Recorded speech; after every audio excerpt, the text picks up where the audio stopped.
Hi besties, hi bunnies.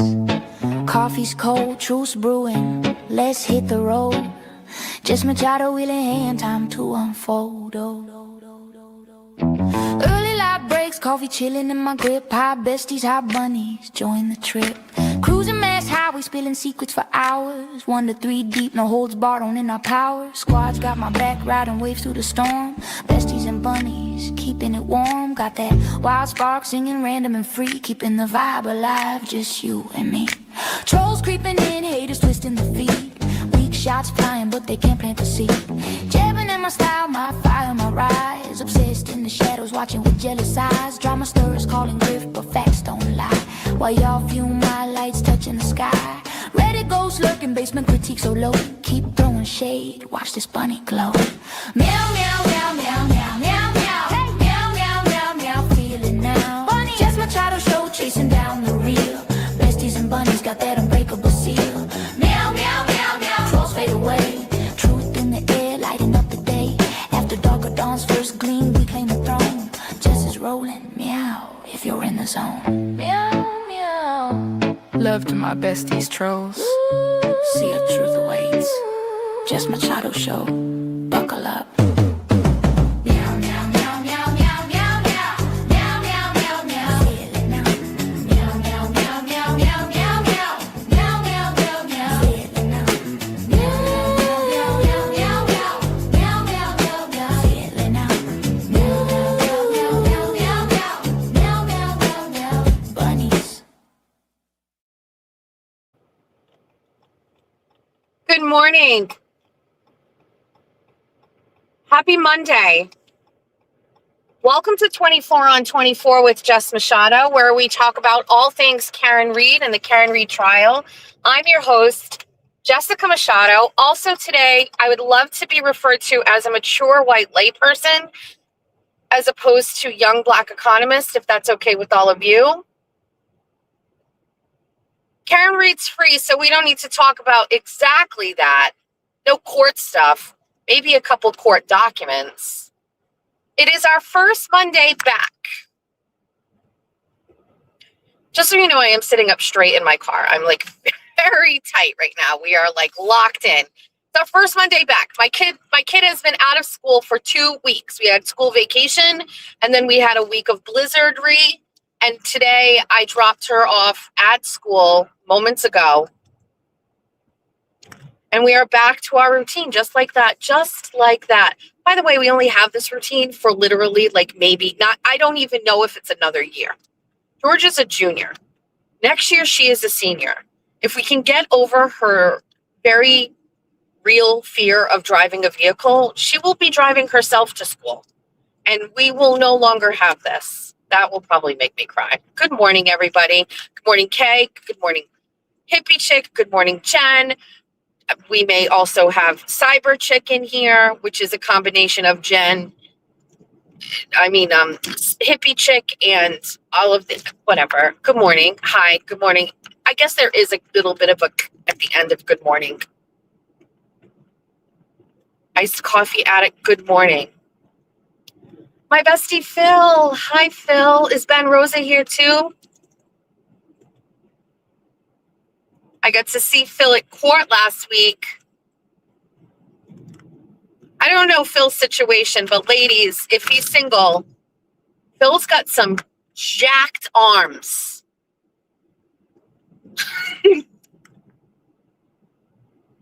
He's easy on the ice. Sorry, Phil. I don't know if you're married. Sorry to Mrs. Phil.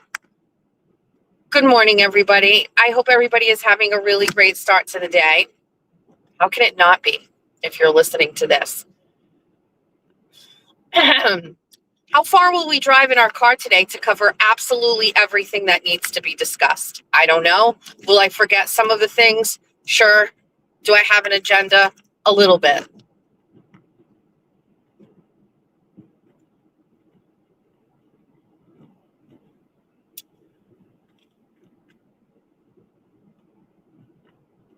Good morning. Are we betting on mileage? Do you want? No. No, because sometimes I stop. I go into a little parking lot. I I pull over. Who knows? I don't know where it takes me. Sometimes it takes me to Tiverton for an acai bowl at the Black Goose Cafe with no bra. We don't know. That could happen today. I have no idea. Just shush it. All right, I'm going to spit out a fast agenda. Someone take note. Spicy Misty usually does. And regurgitate it if necessary. We've got to talk about Meredith. We've got to talk about young Black economist. We've got to talk about my kids, naturally. We have to talk about vacation. We have to talk about Titi's gifts.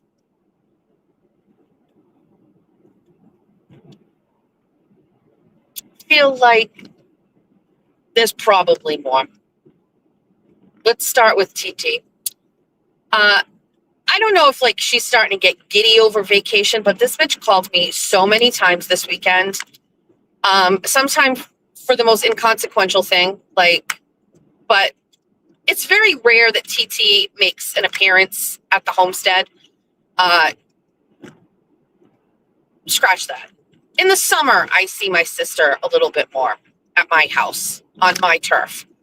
But when she comes to my house, and as you all know, sometimes I just randomly go get Titi. But when Titi comes over, it's like she wants the red fucking carpet rolled out from her and for her. And so Saturday, I had a very busy day, as you know. Maybe you don't know. I don't know what you know. I don't know what you know. On Saturday, I went and met my daughter for coffee. I talked a little bit about this I did an impromptu live stream. What was it? Saturday night? Oh yeah, Saturday night. Because these bitches got me just ugh. Anyway, if you didn't listen to the random one on Saturday, I had a plan to go have coffee with Julia at Society. We just needed to sit and catch up. Talk about weddings, talk about the gossip. I love her friends drama and updates. It's always very interesting. I've known most of these kids for 10 years or so. So that kind of stuff, sharing some Instagram stuff that I missed, she will share it with me. And I had a really great couple hours, 2 hours, I think I was there, wasn't I? Yeah, about 2 hours with Julia. Derek was there, by the way, Society Derek. We were inside Society. He came out from behind the counter after an hour and he was like, I thought that was you. And he was like, I'd always see you in the drive-thru, just wanted to come and say hi. I introduced him to Julia. Julia had never met Derek. Even though he was friends with Jack for years, she had never met him. No, she said she never met him, so she never met him. Anyway, and then I literally ended with Julia, pulled in front of my house, and Georgia came out. And then we went to go and get her nails done. I got a pedicure. I know, it's absolutely crazy, beyond luxurious. I'm not kidding. And I talked to Jimmy most of the time. And I can just tell you, the lady on this, first of all, I'm just going to say this. Whatever you talk about in a nail salon is fair game, right? But also, there's no expectation of you going there and not hearing people talk. If you're going there to just zone out and go into nights, I will not be giving you that experience. I love to talk on the phone, catch up. I'm calling all the besties. I actually talked to two people. I talked to my friend Kathy and Jimmy. Both conversations were controversial. Both conversations we were talking shit. And I think, quite honestly, the lady on the side of me was entertained. Not like I was trying to. I'm just saying she was into it. She was listening. When I was done, Georgia was not done because she got an extravagant fucking design on her nails. This kid has had this design in her phone saved for a year and a half. And again, we don't really spend money on these things. Young Black economist, I just want to let you know, if you're prizing data, we aren't consumers of nail things. they're like whale shark design. I don't know. They're blue and they've got stripes and dots on it. They're actually stunning and beautiful. But after my pedicure was done, which is just like a basic one, I was like, can I just stay here? And I like put the leather seat back and I just lounged. It's great. Anyway. TT call. Okay, then we're done with that. We're done with the nails. We get Georgia's sweet tea treat. I get home and I change because Jeffrey wants to go shopping for suitcases. And so we are out and I get a call and it's Titi. And she's like, I'm on my way to your house. And I was like, okay, I'm not there. And she goes, what do you mean? And I'm like, I'm not there. It's Saturday. I didn't do a show today. I've got to fully maximize the day, TT. Get your dog out of the street. What are you, nuts? What are you, nuts? So TT got a little miffed I wasn't at my house to, acknowledge her arrival. Ultimately, she called me many times in between then. And then she was like, I'm leaving gifts for you on the table. And I was like, what kind of gifts? She goes, birthday gifts. I was like, you don't have to get me anything. She's like, I got you some stuff. Number one, TT, why wouldn't you bring it with us on the vacation to give it to me while we're on vacation or the day of? I don't know. She gives it 2 weeks in advance. I got a pair of red gemstone lobster earrings. They are exactly what you might think. And they are wonderful and I love them. I got a hat that says day drinking. I assume it's like one of those like cheap foam hats that she probably got one of as well. And so she's going to want us to wear when we're in Florida. I don't need to advertise what I'm going to be doing, but it sounds like TT is. A bunch of Shein clothes that this bitch can't fit in anymore. So just a reminder that her Ozempic is working and I'm still fat. So she gave me a bunch of that stuff. And then a red Liz Claiborne vintage purse. I thought it was the one that she got. She bought one. I don't know if she got it on eBay or Etsy or whatever, but she has one and I loved it. And she found another one in mint condition and she gave it to me as a gift. And then I forgot to message her Saturday night to thank her. And then she was like, did you get my gifts? Did you get my gifts? And I was like, yes. We're pulling into society. There isn't a fucking line. Their fence got knocked down by the plow. Looks a little chaotic. Hold on one second. Where's my wallet? Here. Remember when I was poor and I used to have to, oh shit. I used to have to unlock my card. How am I going to reach that?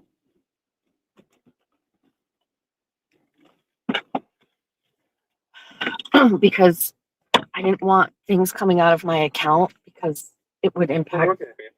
Good morning, Derek. Hi. Can I do a large iced white chocolate pistachio made with whole milk? I got you. Anything else? That's it. Thanks. I got. Remember? And I would be like, oh my God, if like, my subscription to Vogue magazine came out and I didn't know, or that stupid fucking Boston Herald subscription that I can't cancel, it would like literally make a difference if I could get a coffee or not. I don't live that life anymore.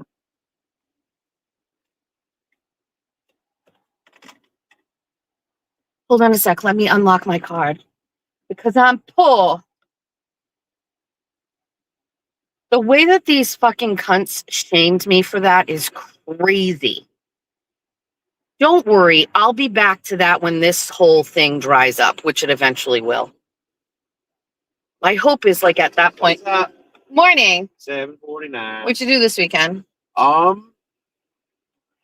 Saturday I worked here, and then I went to Connecticut, and then Sunday I worked at Dunks. What's in Connecticut? My grandmother. Oh. Everything else that's in Connecticut at school is really far, so Yeah. I don't to go too far.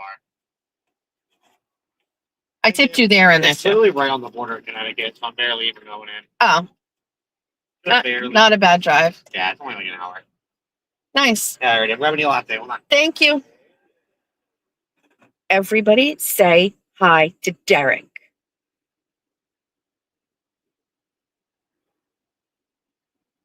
Oh, what happened to the comments on the stage? Were they never on the stage? Dumb.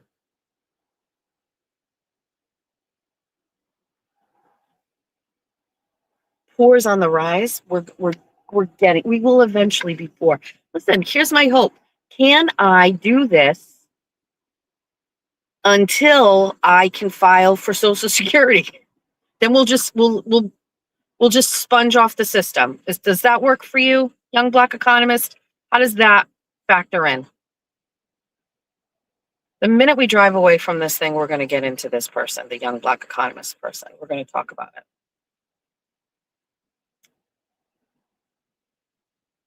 But if I'm using the word young Black economist, who knows? Like, I don't want people to.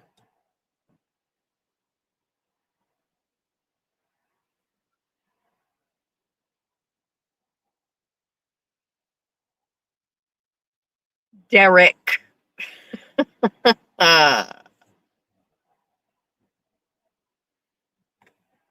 Jason, did you see 5150 posted all your text messages on one of her burners?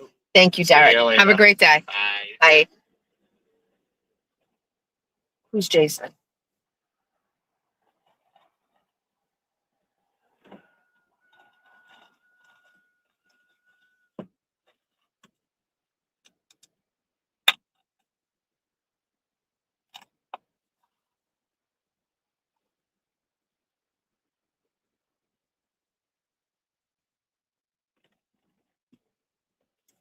All right.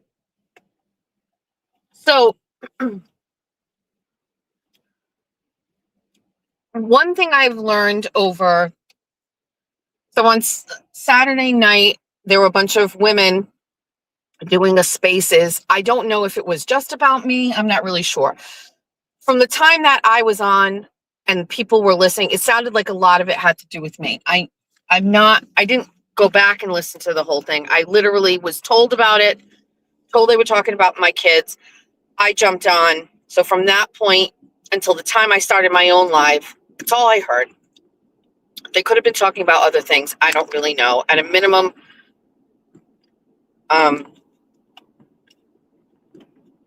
whatever. I don't know what else they were talking about.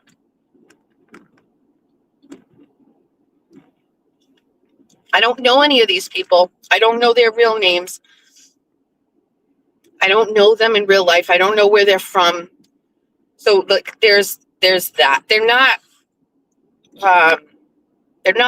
important in my life because anybody who's on the internet and on these platforms is relevant to me as either an antagonist or as a supporter, as a fan, as a financial supporter. Everybody who interacts with me is important to me for some reason. So the interesting take is that I had obviously at some point run into comments by the young Black economist. And I'm being very honest, I didn't think like this was a person I didn't like. I from what I remember, I agreed with some of the statements that this individual made. However, I wasn't sure it was even a real person. When people are kind of like scarce with details about themselves, it's not a real name. You know what I mean? Like I remember seeing things that this individual wrote on X and was like, they just were okay. Like I had no issue with. I'm pretty liberal with people having different opinions. Number one, I don't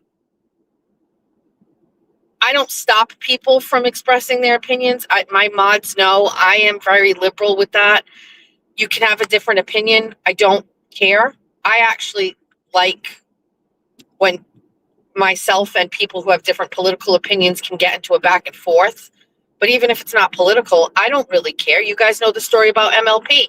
She was a supporter of mine and all of a sudden flipped from being an Aiden supporter to a Meredith supporter.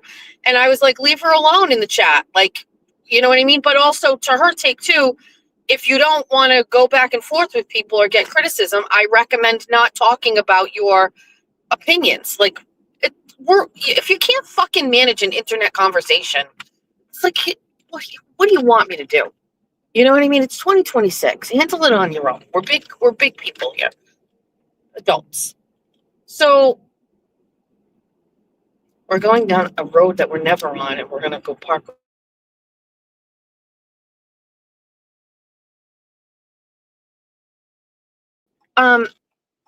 I just had no issue with the young black economist person. I just didn't know who they were. I wasn't really sure what we were dealing with, but whatever.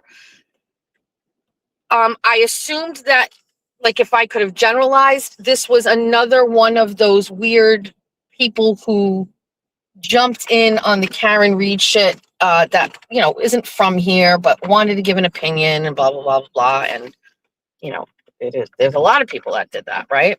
A lot of people that don't live in Massachusetts that jumped in. There's a lot of people who aren't adjacent to it.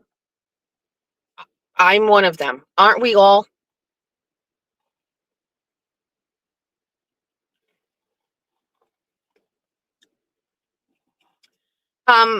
Hold a thought for a second. Skip is in the chat. Skip wrote a fucking song and I'm fucking dead. I'm dead. If you haven't listened to it, I don't even know where to find it, but it showed up on my Instagram. He wrote a fucking song. I'm going to get it and I'm going to add it as part of my intro. It's absolutely fucking hysterical. Wait, hold on. Let me get it. Let me see if I can get it. Wait, we'll go back to the young black economist lady in a second. Hold on. I'm dying over it. It's so funny. Hold on. Let's do, is it here? Did he?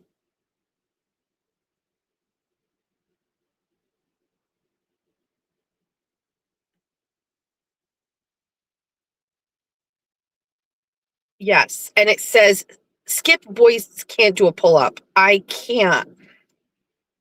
Hold on a second. You're going to love it. You wake up and you don't like the man you see. Too many starts, not enough follow through for me. So shut the door, make a deal. Never hide, this time it's for real. This is the isolation year. I'm facing every fear. From zero pull up to daily show up. No more running, no more easy way out. If you wanna see who I'm gonna be, stick around and find out.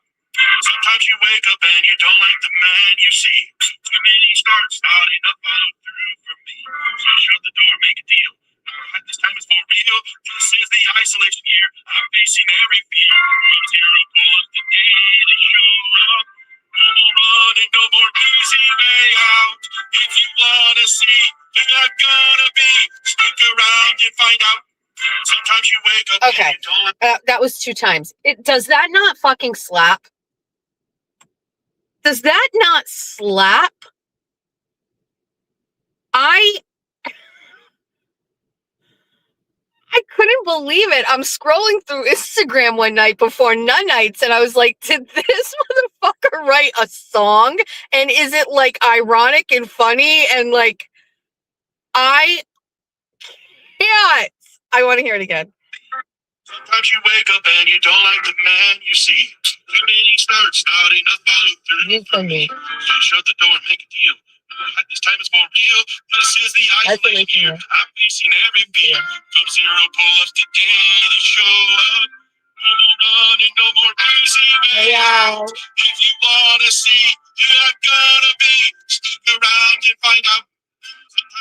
And at the end of it, at the end of the video, he like is jumping up to grab the pull-up bar and he freezes the frame, almost like fucking Perfect Strangers, like or some sort of like 80s sitcom where they jump up in the air and they freeze it, like like Mary Tyler Moore show where she throws up her hat and it freezes it, like freezes the screen, and him jumping up to grab the bar and he holds it. So good. So good. This son of a bitch is so good. Good for you, Skip. When you are done with the isolation year, you should be writing jingles. It's great. I love it. It's great. Okay, back to shit talking, everybody. That's our palate cleanse.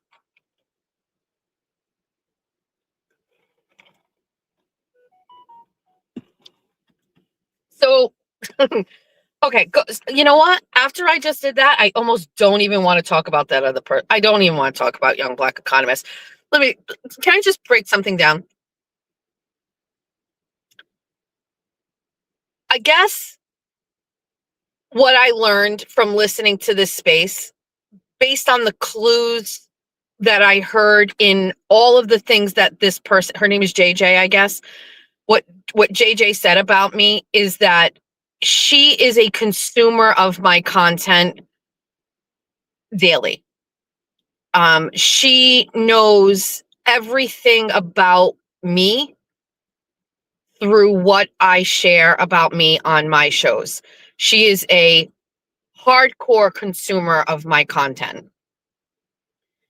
And what it is a reminder of, like I said, is that there are people who consume my content casually or devotedly, but that doesn't necessarily mean that it's always with the best intentions.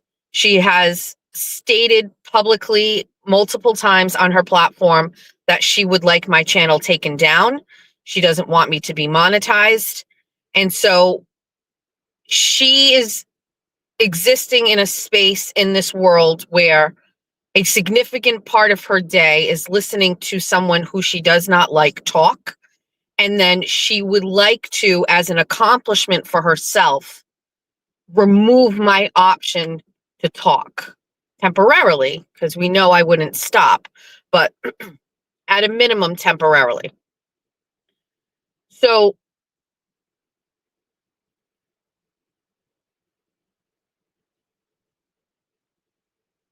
it is interesting to me that there is a person who I'm not connected to that so strongly dislikes me. My content, my words, my thoughts, my feelings, how I am, how I raise my children. I don't know how that person lives their life. I don't know what she does. The only thing I saw was a video that she posted on her page where she was basically saying, I am this person, because people were saying she wasn't real. I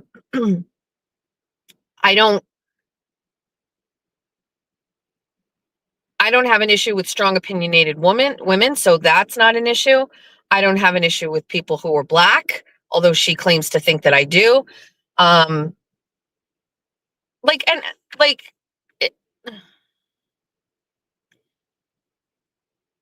mentioned one time that my son was friends with like the two black kids in his school, right? He had two black guys that live in town, because my town is 98% white, or 96% white.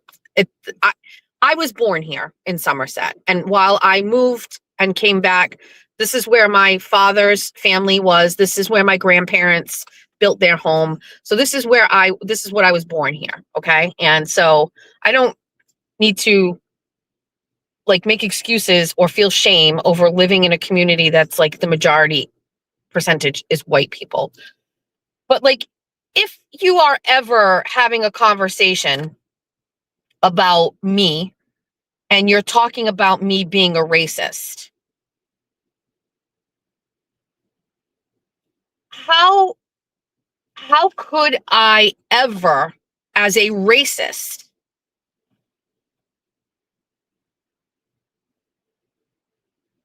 allow my son to have black friends, have not even have Black people in my home, have them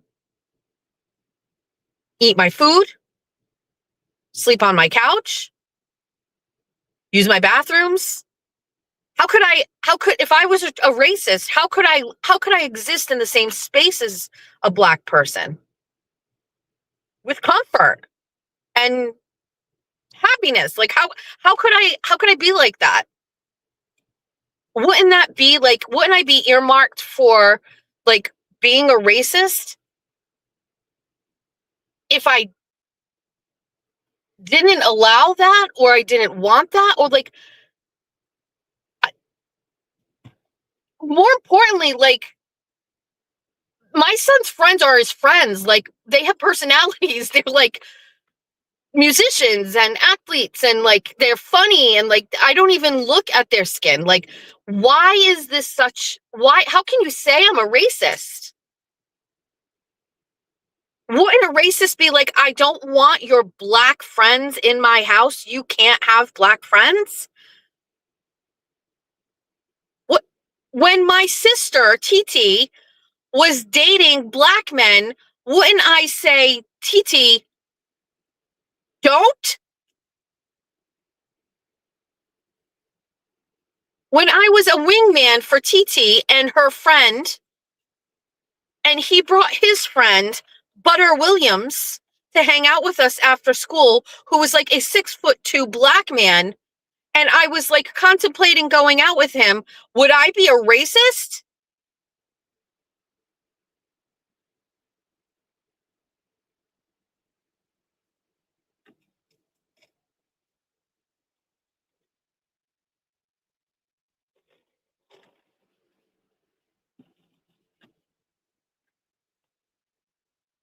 When I moved to Pennsylvania, 10th grade,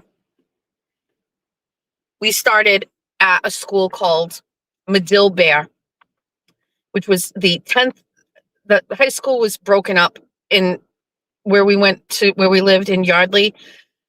It was Medill Bear was like 9th and 10th grade high school. And then Pennsbury High School was 11th and 12th. And we went to Medill Bear. And am I wrong? I don't, Titi would know that. Anyway, we moved down there, and we were the two girls from Boston, twin sisters. We moved down there, and I got a lot of attention because I was pretty, and they were doing some sort of thing. I don't remember what it was, but it was, I don't know, you could send flowergrams in the classroom. Oh, his name was Butter Williams. It was his name, Butter Williams.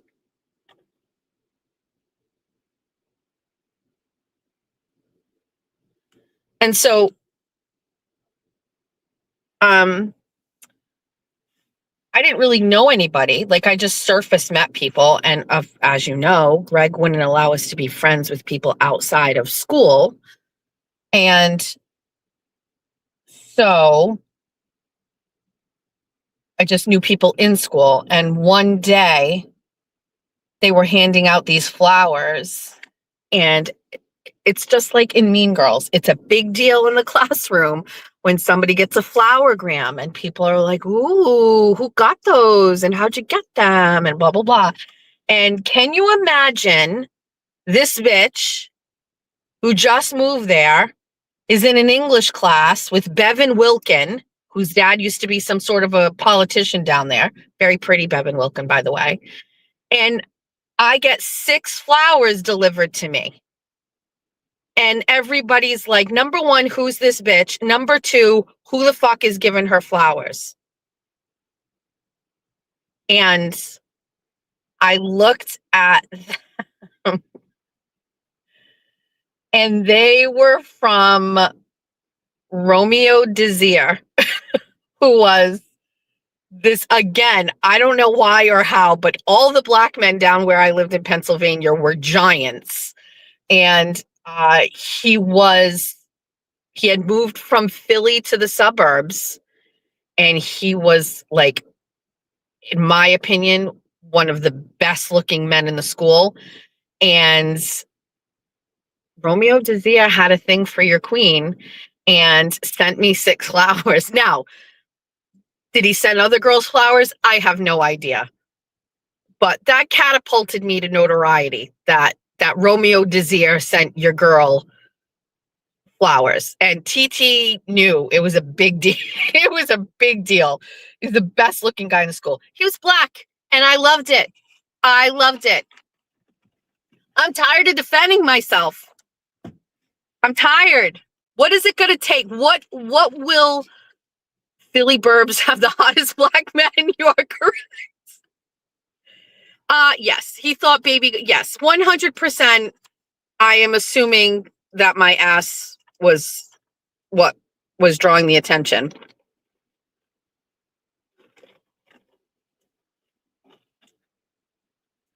I just don't. Listen, I grew up in a private Catholic school with no black people. I grew up in a community that the majority of people surrounding me are white. And when I moved out of here and I moved down to Pennsylvania, to a suburb outside of Philadelphia, was the first time I had experienced any culture whatsoever outside of Somerset, Fall River. And I can just assure you that it was a very good experience. It was a great experience to be around other people, other types of people. I'm as you can tell, I have many interests. I'm curious. I love asking questions. And so I was around Jewish people for the first time as well. I went to Catholic school and I didn't know there was, do you think they talk about synagogue at Holy Name School? They don't. I didn't even know there was a such thing as Jews. Jesus was a Jew. That's all I knew. I didn't know there was synagogues. What do you mean? There's no synagogue. There's one synagogue in Fall River, and I didn't know. So when I got down there and I was like, Bevan Wilkin was Jewish. I don't know. I just didn't know about culture. I lived a very sheltered life. But when I was exposed to it, I didn't recoil in fear or in disgust. I embraced it and I enjoyed it. And I've raised my children as such. And so while I don't think I need to defend myself, I don't even know, like I'm probably defending myself in the whitest of ways. Like, black men gave me flowers in high school. I'm not a racist. Maybe that still doesn't negate me from being a racist. I just don't know how else to show you my heart, I guess. And how I feel about humans overall. And I genuinely believe I just saw Butter Williams in synagogue in the same sentence and almost lost it. Titi is going to be so pissed she's missing this conversation. And so, yeah, I don't know. I mean, I didn't grow up with racist parents. I didn't grow up with, a household of, people who hated black people or people that were different than us. Just not the case. You know what I mean? I don't really know. So, I thought I was going to get in deeper on this whole thing because I do actually have some more thoughts about why this person does what they do. And I actually think so I was like joking about I'm a mature white lay person. I don't really know if Economist has a opposite. An economist, I gather, is somebody who looks at things relating to the economy and consumerism and trade. And I mean, I guess, I don't really know. What's the opposite of that? I don't know. Somebody who's just like a regular lay person. So that's what I thought of. With that being said, I asked if lay person was like an antonym of economist. And she got mad that I made her look it up. And she was like, yes. So I use that. I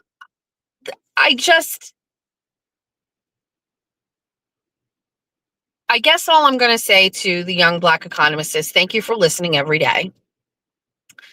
I am glad that all of the thoughts and words and stories about my life inspire you to more properly define how you think about things. And I wish you the best. That's it. I have some other things too, but I'm going to withdraw.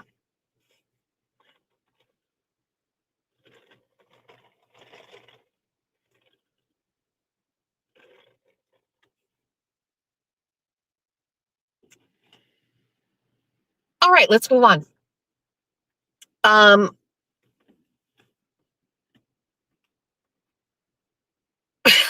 Do I move on from that? Do I want to say what I have?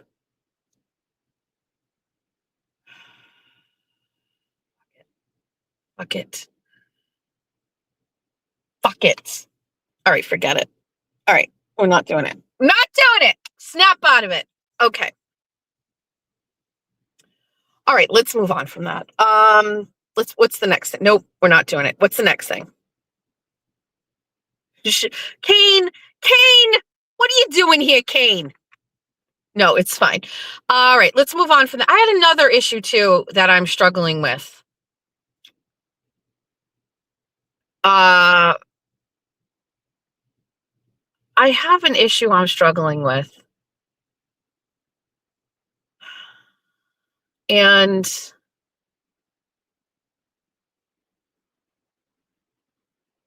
I called my friend Kathy at the nail salon,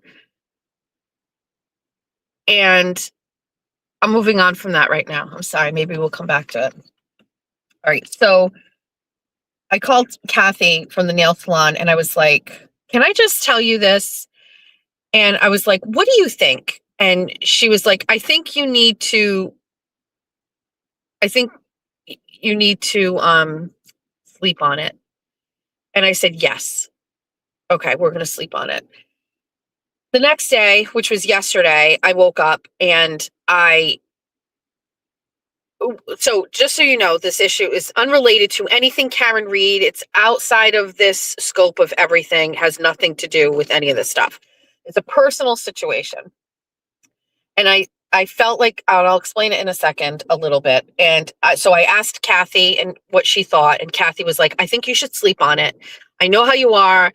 And I know what your gut reaction is you want to do A, B, or C. You want to text them. You want to call them. You want to post about it. You are more disciplined than that. You need to sleep on it. And so I was like, okay. So that was on Saturday. On Sunday, I was talking to Jeff about it, and Jeff was like, I'm just telling you right now, fucking put him on blast and that's it. Put him on fucking blast. And I said, do you think I should text them? And he was just like, no, I don't even think they deserve that. Just put them on blast. And I was like, okay. For good measure, I texted Titi and I said, Titi, I want to show you something. And I sent over the screenshots. And Titi was like, fucking post that.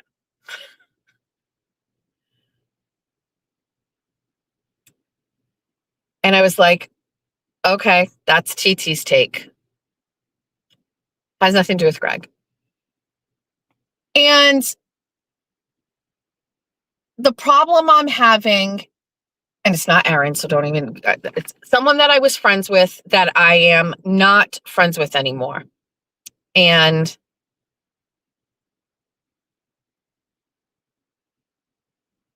they copied me. And I guess it's not even that big of a deal. I guess my problem is I like to talk about everything that's going on in my head, in my life, and I feel like, oh, maybe I shouldn't talk about this. And is it? But I am curious about like everybody's take on it. Like, what's everybody's take on it? It's so Spicy Missy's saying it's a compliment.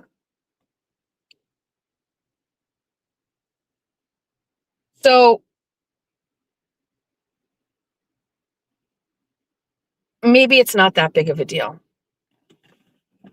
I'm not as mad about it as I am today, as I was yesterday. I'm not even sure I'm mad. Mad is the right word. I was just like, what?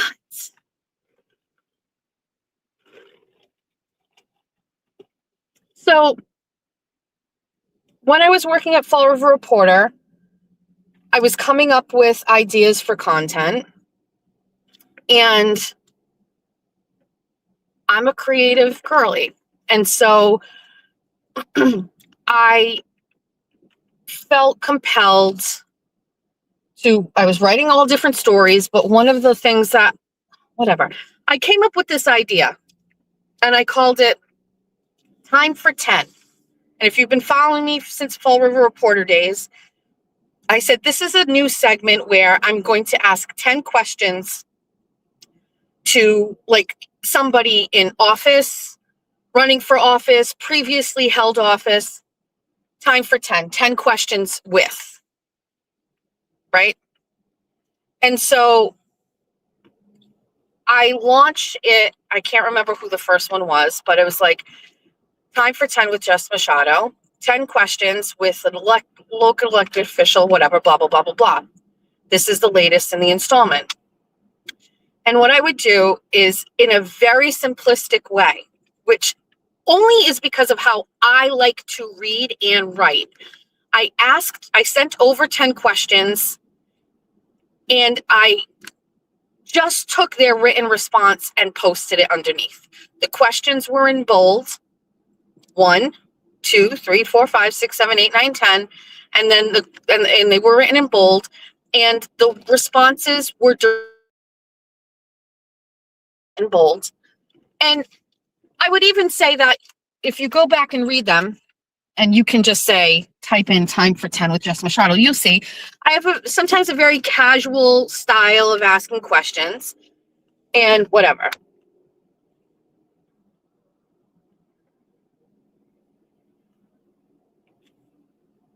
And someone I know just wrote the exact same thing. They said 10 questions with so-and-so.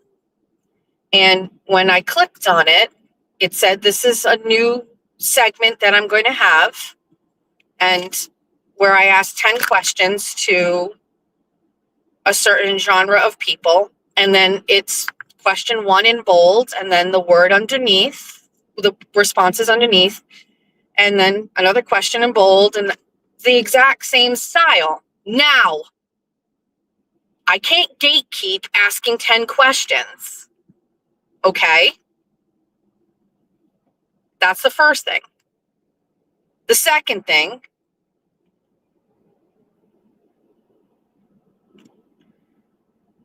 that's a testament to what I did, right? That is a very complimentary thing to do, that they like that and they are going to do it. When I came up with the idea, I shared it with this person and they were like, that's brilliant. I believe that's the exact word they used. Brilliant. And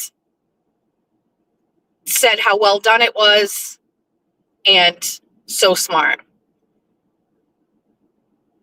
The problem I'm having is that I no longer speak to this individual. And I was slightly miffed that they copied the style. It is, aside from calling it Time for 10, it still is 10 questions, 10 in the title. They talk about how it's a segment, and they released 2 of them, 2 segments. And I don't know. I don't know what my real issue with it is. I would never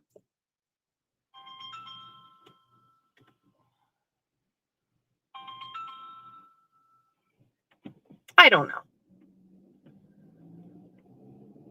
I'm not as mad as I wasn't even mad. I was just like, come on.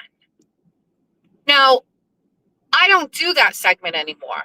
I used to do it for Full of a Reporter because I needed to produce content on a weekly basis, and so I had to do it.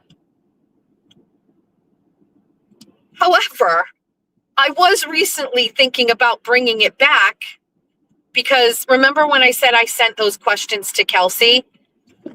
It felt really good to ask those questions. And remember when Aiden was on the show, we reviewed the questions I sent to him. I like asking blunt questions and getting those like raw responses. And so it's been in my mind to bring it back, but now I don't know if I want to. So while I'm driving and I can't look at the chat, I'll be interested to see the chat's take on it and what you think. Listen, there's no action. I don't want to message. I don't want to text. I don't want to write it out. I don't want to like whatever. I guess I just wanted to vent about it. And maybe Jeffrey didn't let me vent properly. He just went from 0 to 100. He's like, ah.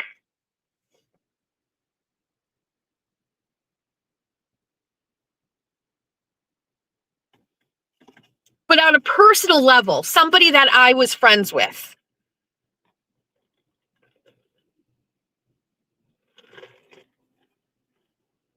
Also, like, let me give you an example. Collaborating with Jimmy on ideas and skits and things that he has thought of that I want to elaborate more on, like his news thing, like taking that idea from him, intellectual property, I feel like requires permission to make it feel good or feel right about trying it. You know what I mean? Like when you don't have permission or it's a collab or whatever, it feels a little weird, I guess. I don't know. Does that make sense? I do think the way to handle it is to just bitch about it here and then move on and not really care. Who am I to just, I don't know. If it bothered me, it bothered me. I was like, but maybe Titi and Jeff were egging me on about it. Because I woke up this morning, it's still on my mind, more incredulous. Like, I can't really, really? Can't you come up with something? You're gonna use that? It doesn't impact what I do. We're not competing against each other, not even in the same arena at all. But they are adjacent to an enemy that I have, which I think added to why we are no longer friends. So I don't know. You know what it made me realize? I put people up on pedestals a little bit too frequently, and maybe they don't deserve to be. Maybe what I thought about a person and who they were and what they are, I shouldn't have in this situation.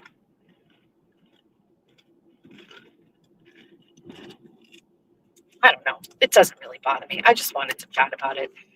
Alrighty. The phone call that I just received that I declined, which I will get to when I'm done, is in regards to our political event, our town hall event that was supposed to be taking place tomorrow, which I have basically said, please send me a bunch of different dates because we clearly can't get this done because of the snow and candidates and all this shit like that. It's not how we come. So anyway, there's that. Reclaim the 10. I think that's probably the best thing to do is resurrect it. I should have it's also another great reminder to me, or just like a lesson. Don't sit. Like if I thought about it and I was mulling it and I was like, blah, blah, blah, maybe I don't have that sense of urgency because I don't feel like I'm just like, I'll do things at my leisure when I want to. I'll blah, blah, blah, blah, blah. Or not even that. Just like maybe I just by default think I've got time. I'll do it later, or I don't want to do it right now, or whatever. Maybe I have to think, okay, then fucking right, then do it. And maybe had I done that, they wouldn't have felt compelled to do it. I haven't done one in a year. So they're like, she's not doing it. I'm going to do it.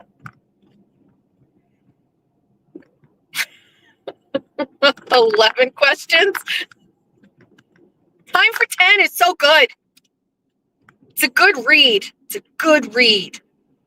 I'm going to send Kevin Reddington 10 questions. We were supposed to do an in-studio interview, and then I lost my studio. Kevin doesn't like StreamYard. So let me just send him 10 questions. And I always ask the last question on Time for 10 was, it's a Saturday night and you're going out to dinner. Where are you going and what are you ordering? And some politicians were always so like diplomatic. They wouldn't want to like say like whatever. So they just be like, oh, like some restaurant where I'm getting seafood or whatever, blah, blah, blah, blah. 10 and a half questions. Aren't you keeping score? Well, technically I am. All right. So moving on to what looks as if Meredith has taken Aiden's phone extractions and have given them out to everybody. So I don't know what the whole thought process is on this thing.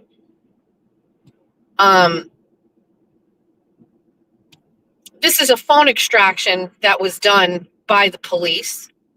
And so the police have had the phone extraction in their possession for at least 2 years. Am I correct? It's been a while, right?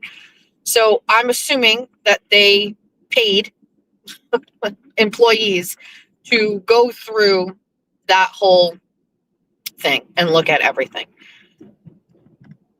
With that being said, I'm assuming that over the course of the past year or two that they've had it, if there was anything in it that could impact Aiden Carney legally, I feel like they would have done that to him already.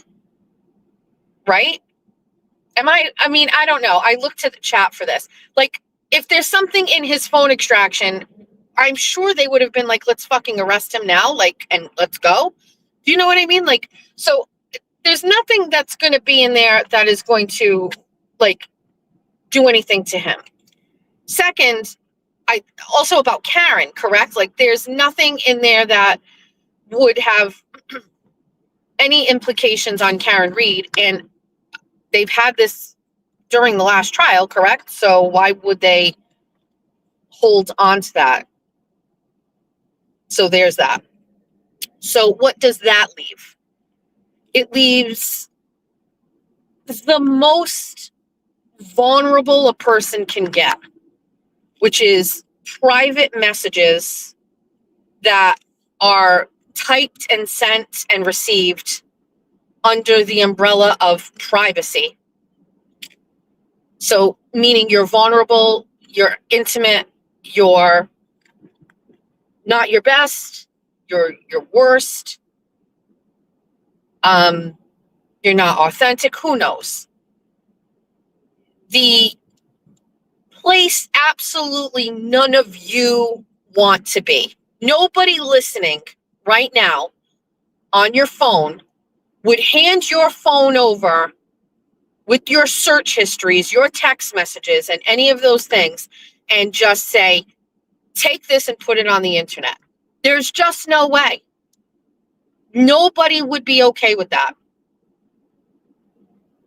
And I think that every single thing that has happened to Aiden Carney up until today, or yesterday, or whenever they started doing this, has prepared him for what this is going to be like, which is complete, peeled back, raw Aiden Carney. Things that he will have to face, things that he will not be happy or seen, things that are going to make him look a certain way, things that are going to show the worst parts of his character and his personality, and perhaps some of his best. And Do I think that he has the skill set and the armor and the strength to navigate through the public embarrassment? I do. I do. Do I think that it is going to be very difficult for him? I do. Do I think that he deserves it? I do not. Do I think that it will harm him? I do not. Do I think that will hurt him financially? I do not. Do I think that it will ruin friendships? I do not. Do I think that it'll hurt him professionally? I do not. Do I think that he will have days where he is spiraling over screenshots of things that he said? Yes, I do. Do I think you're going to learn more about that guy's sex life than you feel like you care to need to know? Yes, I do.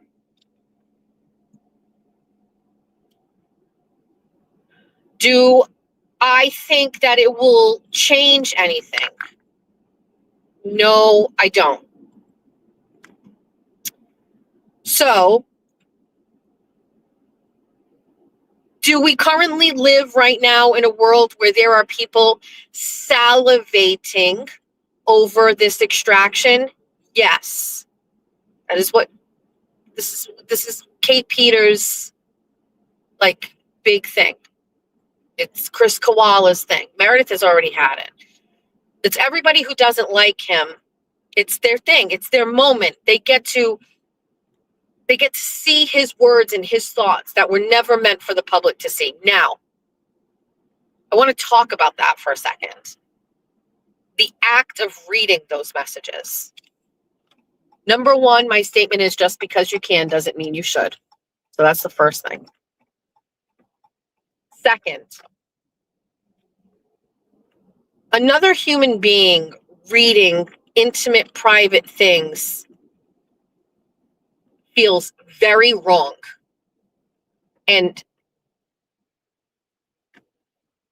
it feels like something a person with like severe character deficit would do. And I have to think about like the different types of people in this world. Listen, I have a soft heart. I get sad very easily. I get very emotional about things. And I have enemies. I'm not sure I would want to read my enemy's phone extractions. I don't think I would. But I'm thinking of the people that are and what that physically looks like. Physically, like Kate Peter in her apartment, sitting down on her couch with a laptop on her lap and a phone in her hand and scrolling through his intimate messages and reading those. I'm envisioning that.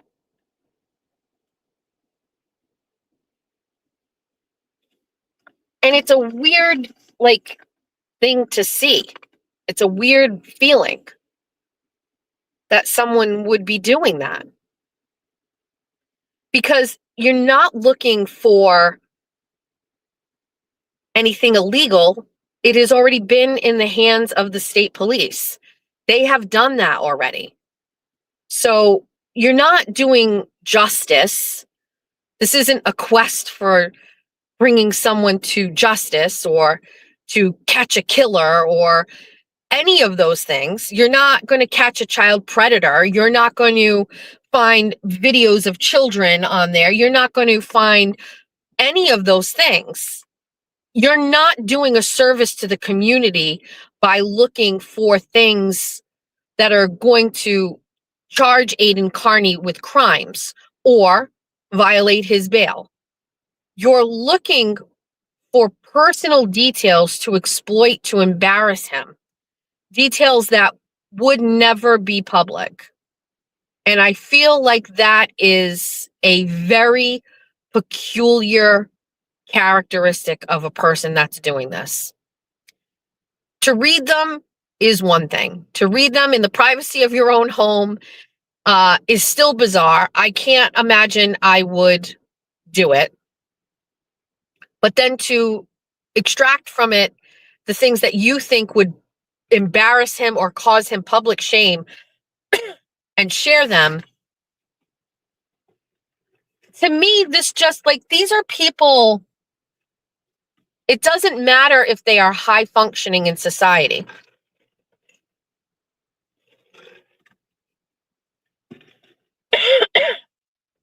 It doesn't matter if they can hold jobs. It doesn't matter if they are. These are things that just not good people do.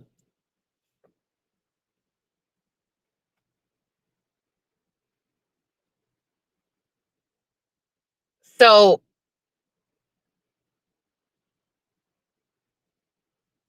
I think it's going to be difficult for him. I think he's going to have to get through it. I think he's going to have some bad days. It's going to suck.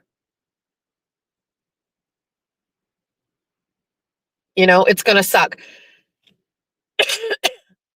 I can't say that there are going to be, listen, you can't give a blanket, statement to him and say, don't respond to anything, any extraction, anything, don't respond, or say, well, if it talks about A, B, or C, then you respond. I mean, he's going to have to handle each dump like a case by case basis, I guess. You know what I mean? I think he's going to have to manage how each one makes him feel. With that being said, I think Aiden can sometimes be sensitive to criticism and may want to control a narrative, or at least, well, I'm guilty of that too. When people were saying I was a bad mom, first thing I wanted to do was jump on a space and be like, you've got that wrong. Let me tell you why I think I'm not a bad mom. Now, it's still me doing that. Now, if I had my kids come on and my kids were talking about how I'm not a bad mom, that would be different, right? But it was me. So it's still no different. It's just me giving you my opinion about me.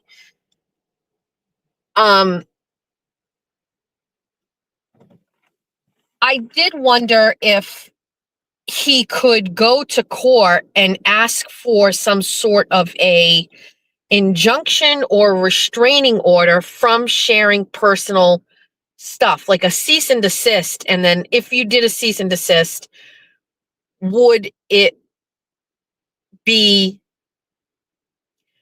there's just got to be a certain level of privacy somewhere. Now, and you guys are getting where I'm getting. He has a restraining order against Kate Peter. And so I would be at court and getting in front of the judge and sharing this and saying, this is causing me mental strife. This information is not supposed to be public. Be very honest about the mental health toll that it's taking on him and the anguish that it's causing him, which it is, and get in front of a judge and say that or ask the judge to determine whether or not she's violating the parameters of a restraining order. Get her charged. I said this the other day because Meredith posted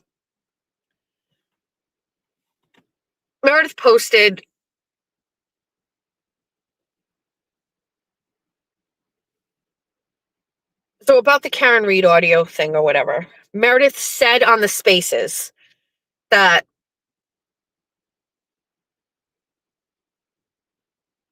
I got the audio and the audio was sent to me. And if the full audio ever gets out, that's one of the people that you can look at, me.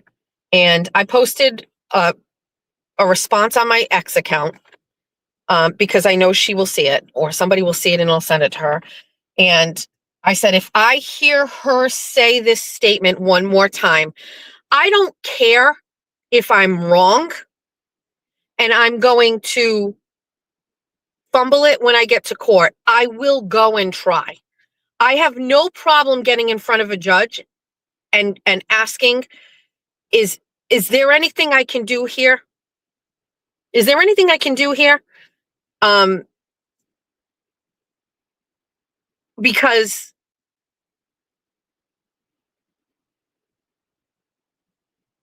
the implications of saying that I have something that's so, like, it's basically, I was just like, listen, bitch, you're fucking wrong.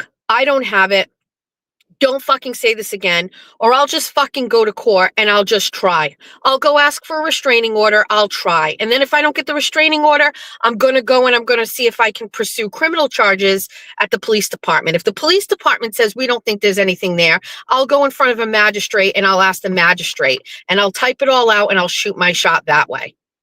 And then if that doesn't work, I'll shoot my shot for defamation in Superior Court. I will not need an attorney, but if I needed one, I would crowdsource like a motherfucker, okay?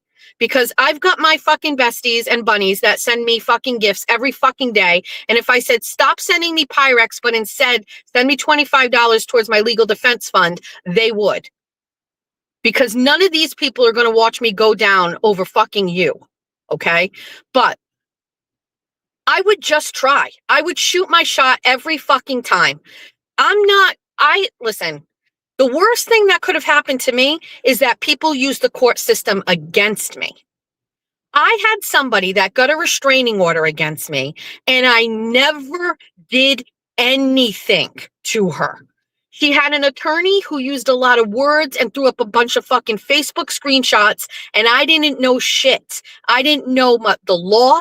I didn't know anything. I just went there and took it up the ass.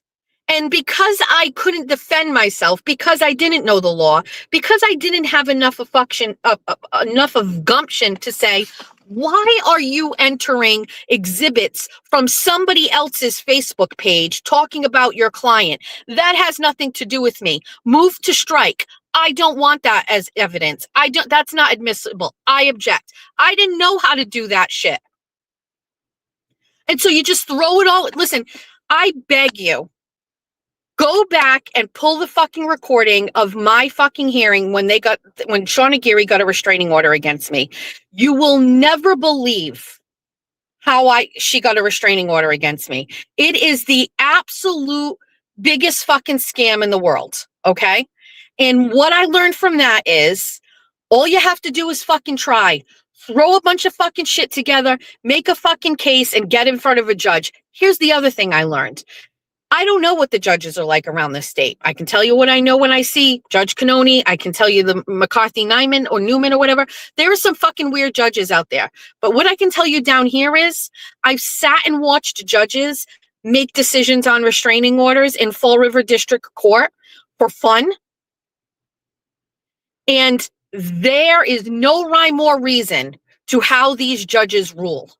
There are some judges that are extremely by the book. Unless there is a threat of physical violence, you're not getting a restraining order. But then there are judges that are going, wait a second, you know what? I don't like the fucking sound of that. I don't like what you're fucking doing. You know what? You're getting a restraining order. I've listened. Fall River judges are built different, okay? That's the first thing you need to know. I don't know what to tell you. They are built different. Number two, there's nothing stopping me from trying. There's nothing stopping me from trying. Ask Holly McNamara. I tried. I just went in front of a judge and I was just like, listen, first of all, it's not really how it worked. She tried to get a restraining order on me. I defended myself. I threw a counter one in there just in case hers got approved. So that just goes to show you. I didn't know what kind of judge I was going to get. I've seen all the judges in Fall River. And by the way, some of the judges come from other courts. But listen, if for the hearing with Holly McNamara, where she was asking for a restraining order against me, if I got the judge that Sean Aguirre got when she got a restraining order, I needed to be prepared. And so I prepared my own restraining order request. if they approved Holly's, well, then I was definitely getting one because what she had done to me was worse. So I basically had a prepared counter argument to get one. Luckily, we were in front of a judge that is a conservative. He believes in the First Amendment. He even quoted Howie Carr in his decision making on not giving Holly that restraining order against me. And so when I saw he ruled on Holly's first, he was like, now I'll listen to you. And I said, listen, I respect your judgment. I'll make a little bit of a case here for one or two things. And I said, but I didn't full throttle it because it was very obvious how the judge was going to rule. Unless there was a physical threat, he wasn't ruling. Now, not all judges are like that. There are other judges, like the one that Shauna had on the times where hers were renewed, and she had two different ones, that really just went by feeling. That judge listened to her say, lie, fake cry, and say, I'm scared. I'm scared to leave my house. I'm scared. I'm worried. It's causing me stress. I'm not eating. I've lost 10 pounds. All the shit. And the judge was just like, okay. You know what I mean? Like, she just spent $350 to get your. She didn't spend $350 to get my court documents. She spent $350 to get police reports. Police reports, which, by the way, none of them led to an arrest. There's 1,000 reasons why people can go to the police. And by the way, it's all police reports with my name. 50% of those are going to be me going to the police. So she gets that too.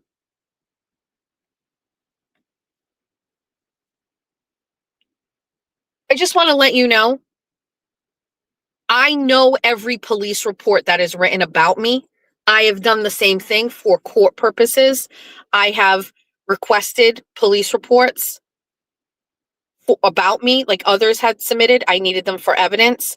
And then the rest of them are the ones that I went to the police for. There isn't going to be anything in there that is a surprise. I have never stopped or encouraged Meredith to not do that. It's the opposite. I offered to give them to her. I don't have all of them, but I offered to give them to her. Like, I personally feel like it's going to make me more popular, some of the things you're going to read, but I digress. Also, I highly recommend grabbing all of the court extractions, like all of the court transcripts. Those are also really good. You're going to see exactly what I've talked about. Exactly. Listen, here's what I'm confident in. If you break the law and you're a fucking menace, the chickens come home to roost, and you're going to pay for that. You're going to get arrested. You're going to do jail time. You're going to be on probation or whatever. We're watching this in real time with Kate Peter. I have never, ever gotten to that point. I've thought that I was because I didn't understand. I didn't know things. I didn't know the law. I didn't know how to defend myself.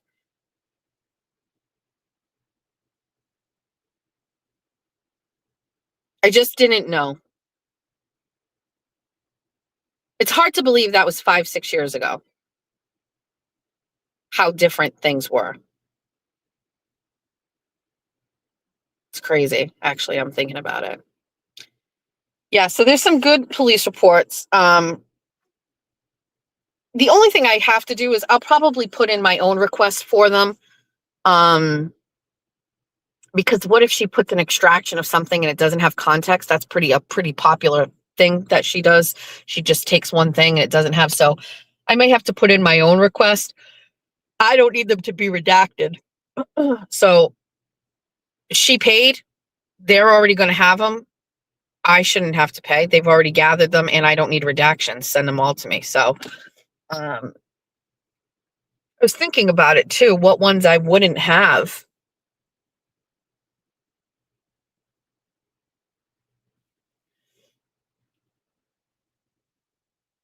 I'm not sure. Anyway, so there's that.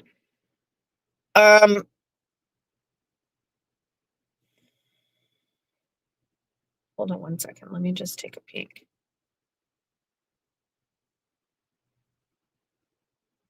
my God, this.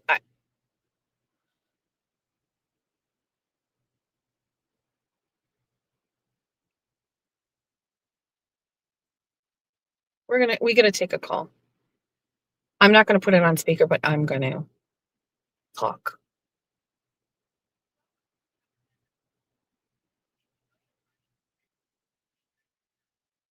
I'm not a journalist, Lynn. I'm just not. Don't worry about it. Fake, generic.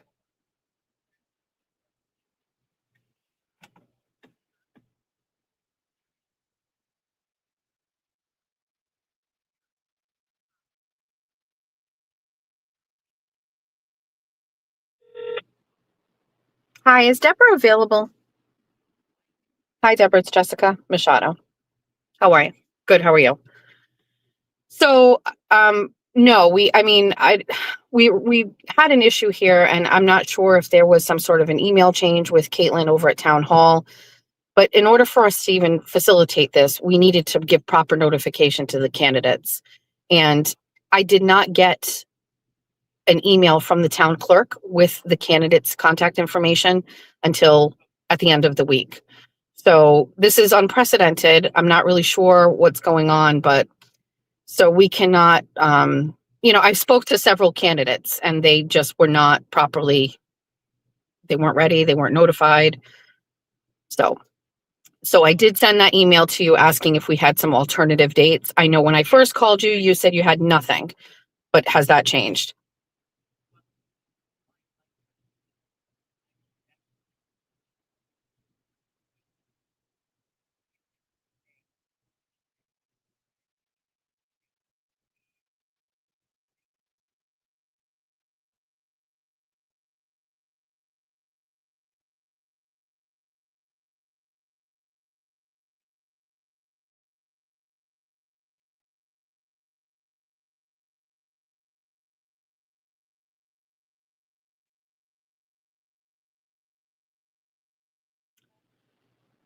Um, I'm on vacation the 15th through the 21st. And so I did also have someone in my committee reach out to the Democratic Town Committee as they host one at the high school, and we did not want to conflict with them either. And we have not heard back from them on when theirs is. So we thought by getting ahead of it and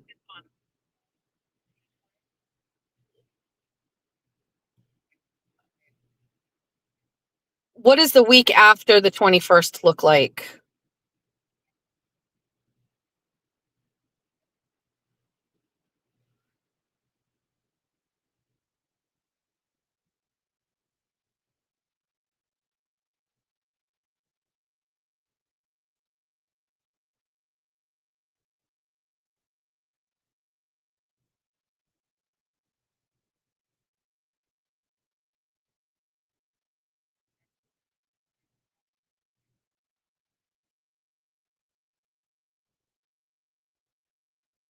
I mean, can the drama not go into another? And why would the basketball get canceled if we're in the auditorium?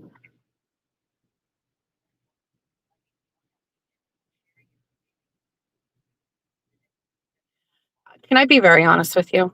Okay. So I voted for this building.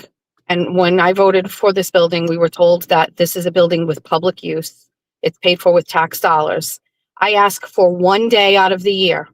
And the first time I called you, you told me you had nothing available. And I had to push back. And I said, I would like one night for 4 hours out of 365 days. And now I'm calling you again to reschedule because of an error with the town clerk. And I'm getting all these parameters pushed back again. And it's not, I'm going to be honest with you. I'm very frustrated with that.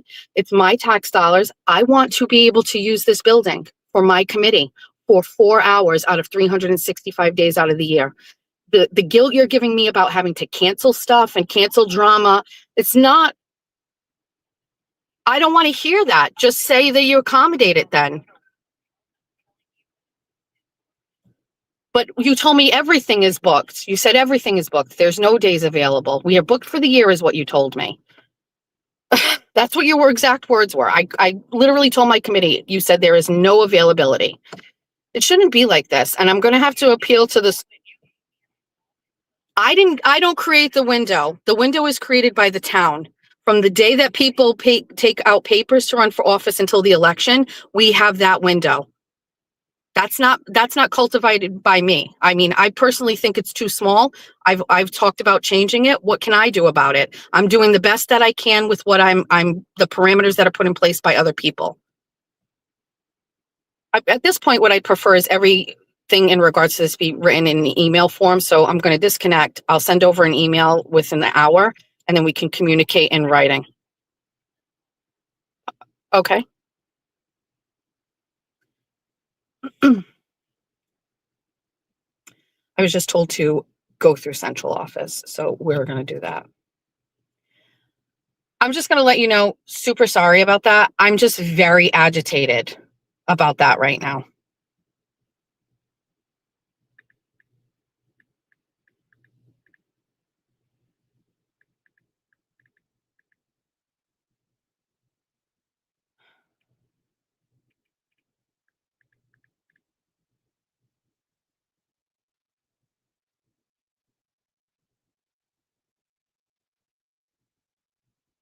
What the fuck? I need to make a call, so you're going to have to wait.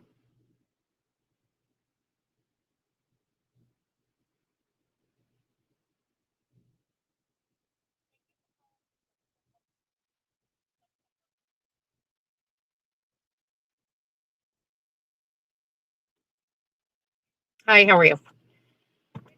Great. I just spoke. So I just spoke with the middle school. My name's Jess Machado. I'm calling on behalf of the Somerset Republican Town Committee. I'm the chairwoman, and we used the middle school last year to host a town hall event where we invited all of the candidates running for office in town to go speak and answer questions from residents. We attempted to book this again for this year, and I just had a conversation with Deborah at the middle school that, she hung up on me in frustration and said, just call central office in regards to this. So I'm doing exactly what she said.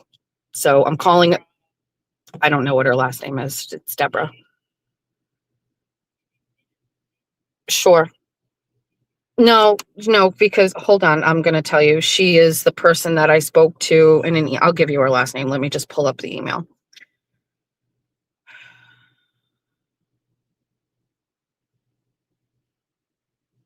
Deborah. Yeah, she's the administrative assistant. Yep. Okay.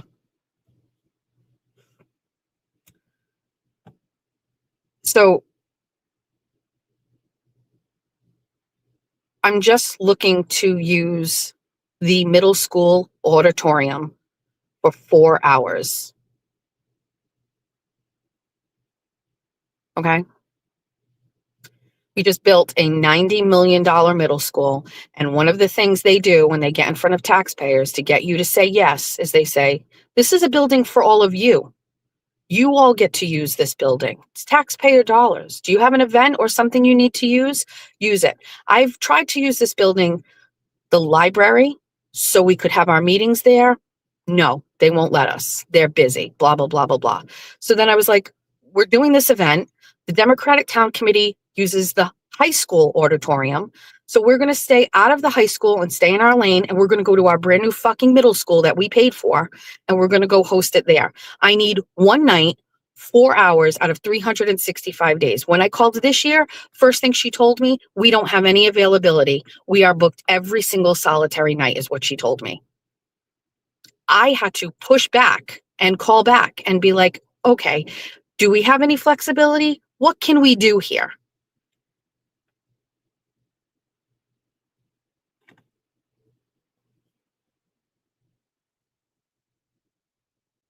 Now, we had finally chiseled out a tentative date, which is tomorrow night. In order for me to have candidates attend, I need to know the candidates, their names, and their contact information. So I sent an email to the town clerk and I was like, can I get this information? I got it on Hi. Is it Robin? How are you? First, I just realized it's your first day back. Here I am causing a problem. I'm sorry. Oh, so last year, the Republican Town Committee hosted a candidates night at the middle school. So obviously the Democratic Town Committee hosts one at the high school. So we chose to stay out of the high school and use the middle school. Obviously it's new, we're going to use it. We went to revisit that again for this year. And I don't know, but if you do know, like the time frame from when candidates pull papers and become candidates until the actual election is a pretty small window. But and we know that. And so we tried to get ahead of it this year. So when I originally called the middle school to ask for dates, my first conversation with Deborah was she said she had no days available, that room is now being used every single solitary day.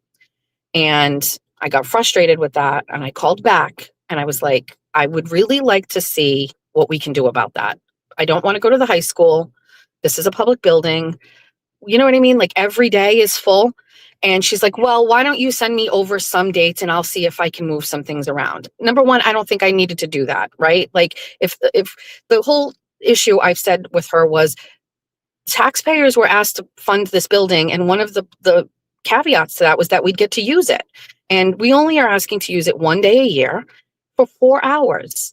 And to be told no at first, and then, that you know me, like, fine, I've got the tenacity to do it, but like, I shouldn't have to do that. So now I'm waiting to get the list of candidates from Caitlin.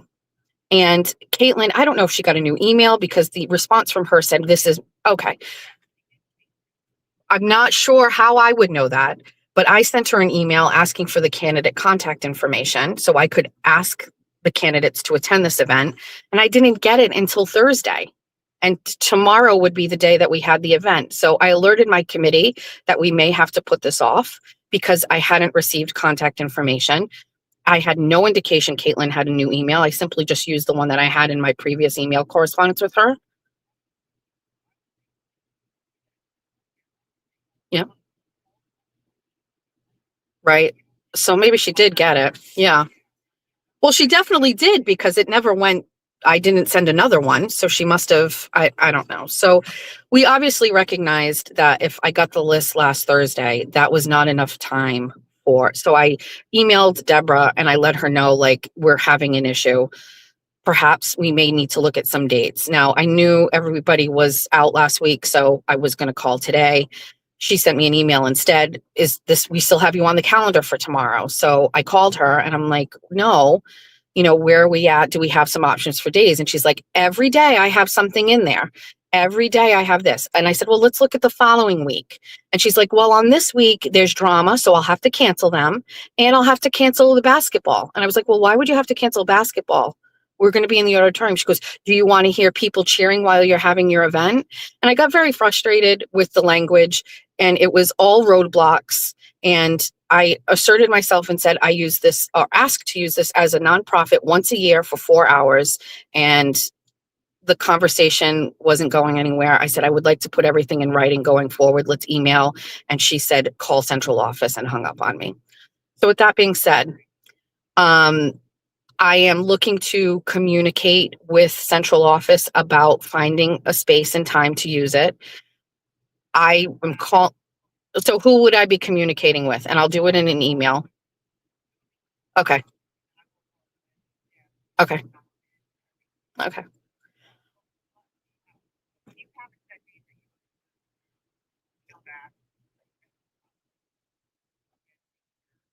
Well, she was trying to give me, I said, what's your schedule look like the week of the 23rd? And that's when she was saying, well, you can't do it on this day. You can't do it this day. We'll have to cancel this and this. And I was like, I even said, like, I don't want to hear that.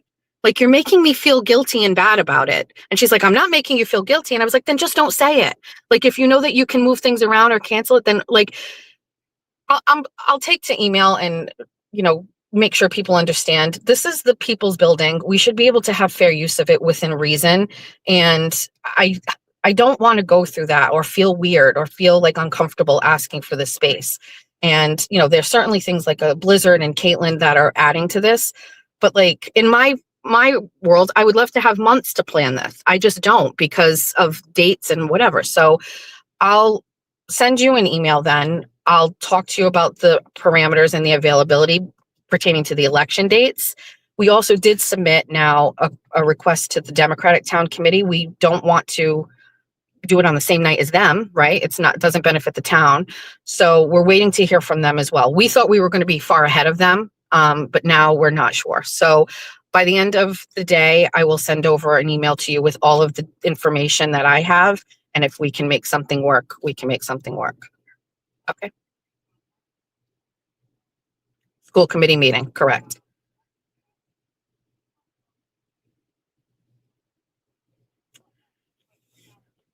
Well, Jen is running for re-election, so if she wanted to attend, so if she was attending, even if it were on Zoom, she wouldn't be able to participate. So we'll avoid the Tuesday, but let's see if we can do maybe the Wednesday. But I don't want to overstep with the DTC, so I'm hoping we can find out from Jim Pimentel today what theirs is.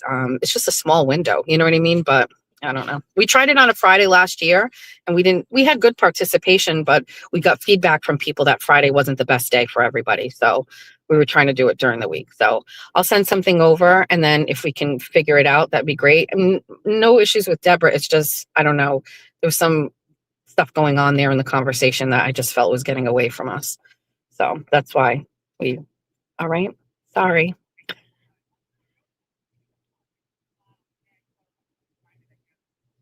Yes. I'm away on that week. Unfortunately, my first vacation in 10 years. I can't believe it. And it's happened to, yeah, I'm going to Florida. Jeff and I are going to Florida for my 50th. Yeah, I know. I've never been away from my kids that long, Robin. I don't know. It's going to be weird, but they're older, so they should be fine. They'll survive. It's true. It's true. Well, it was nice talking to you. Yes. And hope you're well. Okay, I will. I'll send something over. Thank you. All right. We had to handle some business there. Sorry. I have no fucking time for that.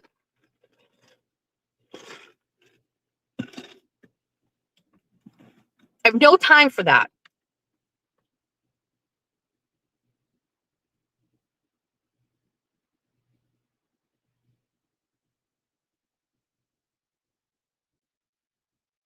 Oh, I just had someone say, I'm listening to your conversation. Basketball ends on March 11th. Don't let Deborah bullshit you. Really, Deborah? This is what I'm talking about. This is what I'm talking about. It's not true. Holy shit. Do you ever get the feeling? I have a bullshit meter.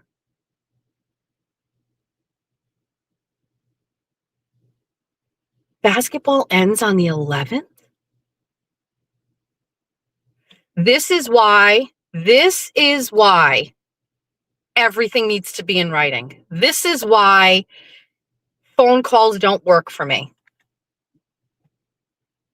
Because people get away with shit.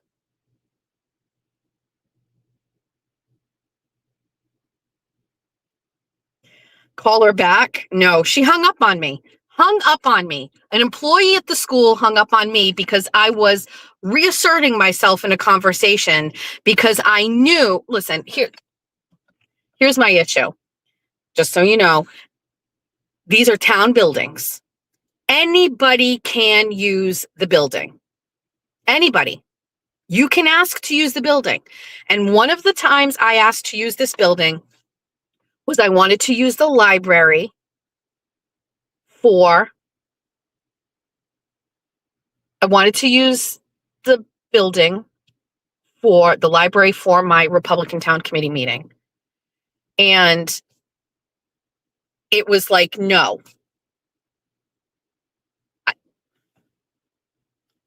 I don't take no for an answer with anything. I think instinctually, people don't like things that go against the grain, first time things. Everybody's first instinct is always no. And my thing is, are you sure? Show me it's no. Show me it's no. So now, like, there's two things I have to do here. So now we have to secure this, right, for our committee. Now we have to, it's not for my committee. It's for the fucking people in this town, for the voters in Somerset who gave us feedback and said that our event was amazing and they love it and they want it again. So we're going to adhere to our obligation to the taxpayers, and we're going to host an event where they can personally ask questions of candidates who want to serve them. We're going to fucking do that. That's the first thing. Now we're going to have to get in front of the school committee and go speak at public input and email the administration. And now I want a fucking policy about fair use of space. Now every communication must be done in an email. I want no phone calls, because Deborah doesn't understand that you can't, your feelings don't come into play, Deborah, when it comes to a taxpayer using the school building. It's not your fucking building. You don't get to fucking make a decision on the building, Deborah. You can't just blanket say, oh, it's full, we can't use it. I'm going to be honest with you. That statement in the beginning is the reason we're here. Because Deborah told me that there are no available days. I am booked for the end of the school year. That's the problem, Deborah. You should have never said that, Deborah.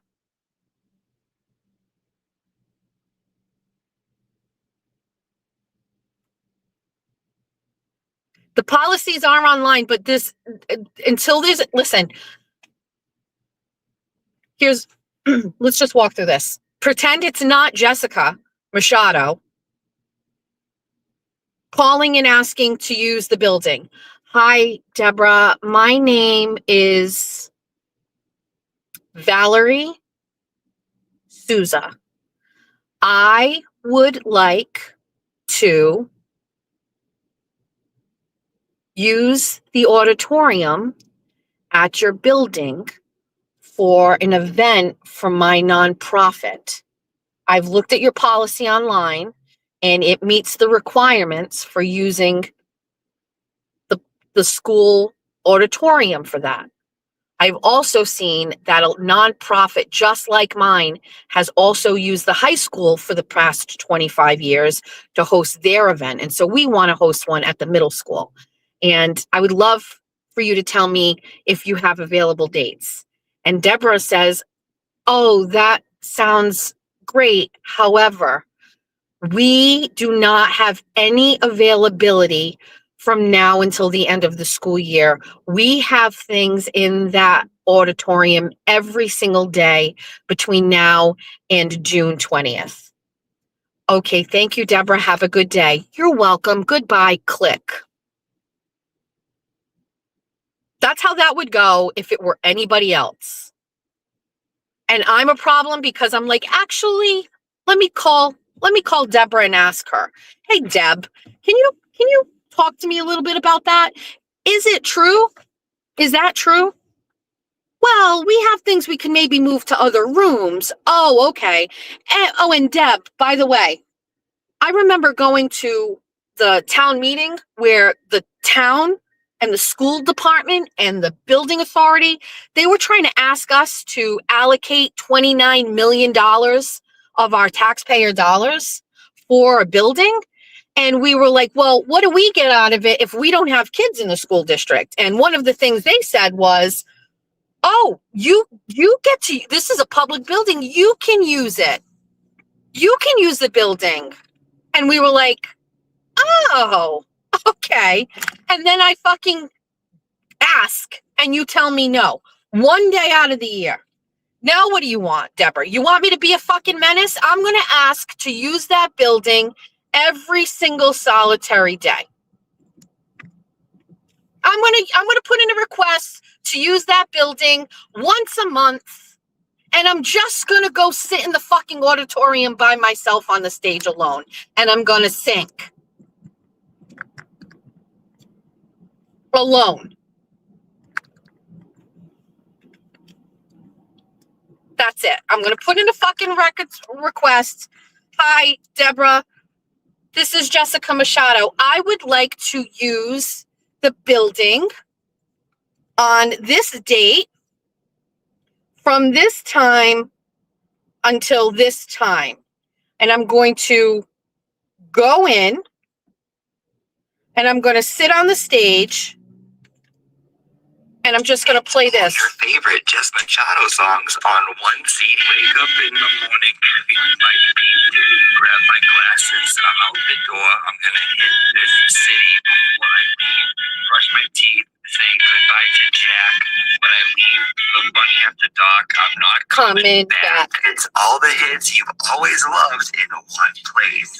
Just so everyone knows. It's alright because I got Jeff his new guitar. And that's okay because my family is the best thing for whether you're singing in the car by yourself or hanging out with your besties. It's a song for everybody. How much is that Coffee and society. last week? It was 50 cents less. How much is that coffee in society? I don't care if this causes a mess. Recruiting seagulls, speaking about politics, or just straight up gossiping. This is the secret for you.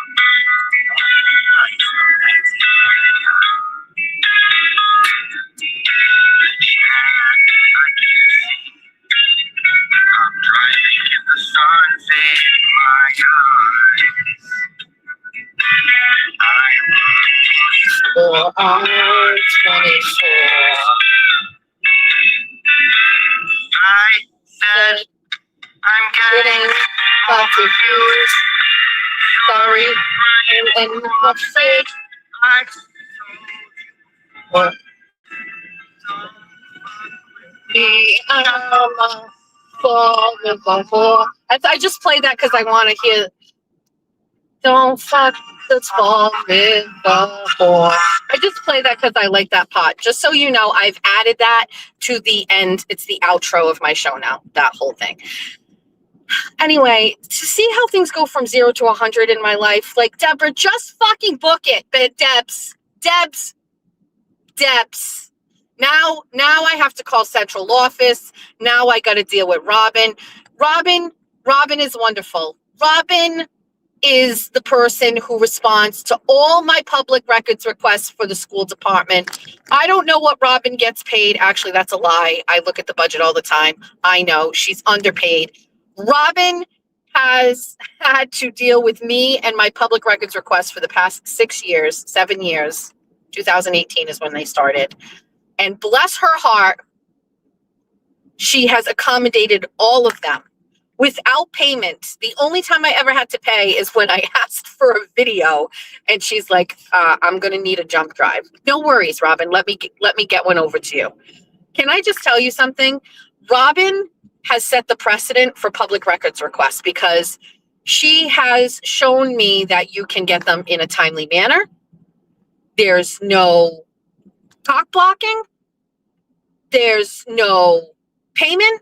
She just gets it done in the middle of her day. Now, has she gone sometimes like until a couple days? Sure. She doesn't send me an email at 5 minutes to 5 on the 10th business day and says, I'm putting in a request for 30 additional days to get this. Not one time. Not one time. Robin is a First Amendment Freedom of Information Act request champion. And she says, gosh darn it, if Jessica Machado would like a copy of the budget from 2006, I'm going to get it for her. I'm going to email it to her, and she is going to get it in her hands by the end of the business day. What she does with it is none of my business. She going to try to get the superintendent fired? Not my problem. Robin just is like, this is my job and I'm going to do it. And I'm not going to get political. I'm not going to pick sides. I'm just going to do it. Nothing like starting your day being a Karen. Ugh. See, it's like, why am I the bad person? If you had just given me some dates, Deb. Yes, mature white layperson as opposed to young black economist, Abby. Do we drive to get an acai bowl from the Black Goose Cafe? The answer is probably no. What we could do, wait. Let's see if we can't go all the way there. But what we could do is we could go to Fall River and we could go to Trop Smoothie and we could get an acai bowl from there. It's not as good. Sino, no. We are saving for vacations. Patience. Oh, I hate that I just got so aggravated about that. You guys witnessed that firsthand. Sorry. I will have to listen to the replay, but I must have sounded like such a fucking cunt. Anyway, what's going on in the chat? What do I need to know? Sino and Keno. I don't play Keno. All right, story time.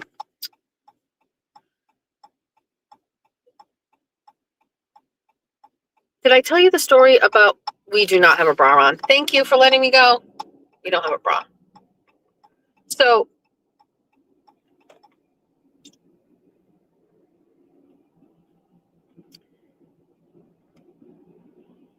two weeks ago, Jeff and I went to the casino. We went to the one in Lincoln, Rhode Island. I don't know why. Jeff prefers that one. There's usually a big band. Anyway, we went. And as you know, I'm not a big fan of like walking in parking lots and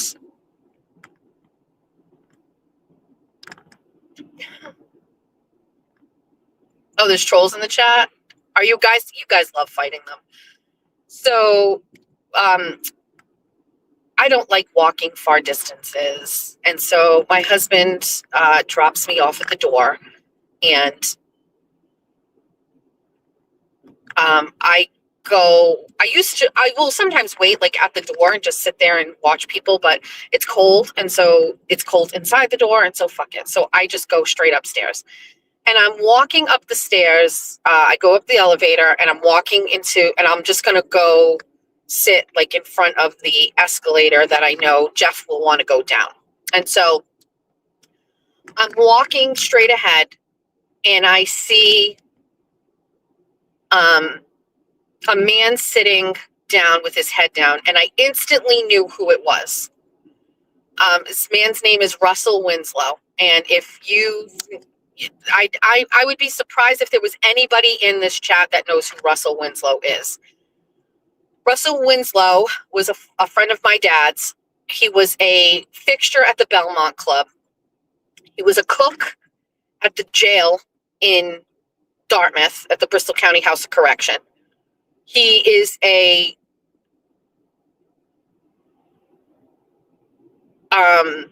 he's got to be around 70, he's got to be around 75, 76 right now. And he decided to run for like state rep or state senator many, many years ago.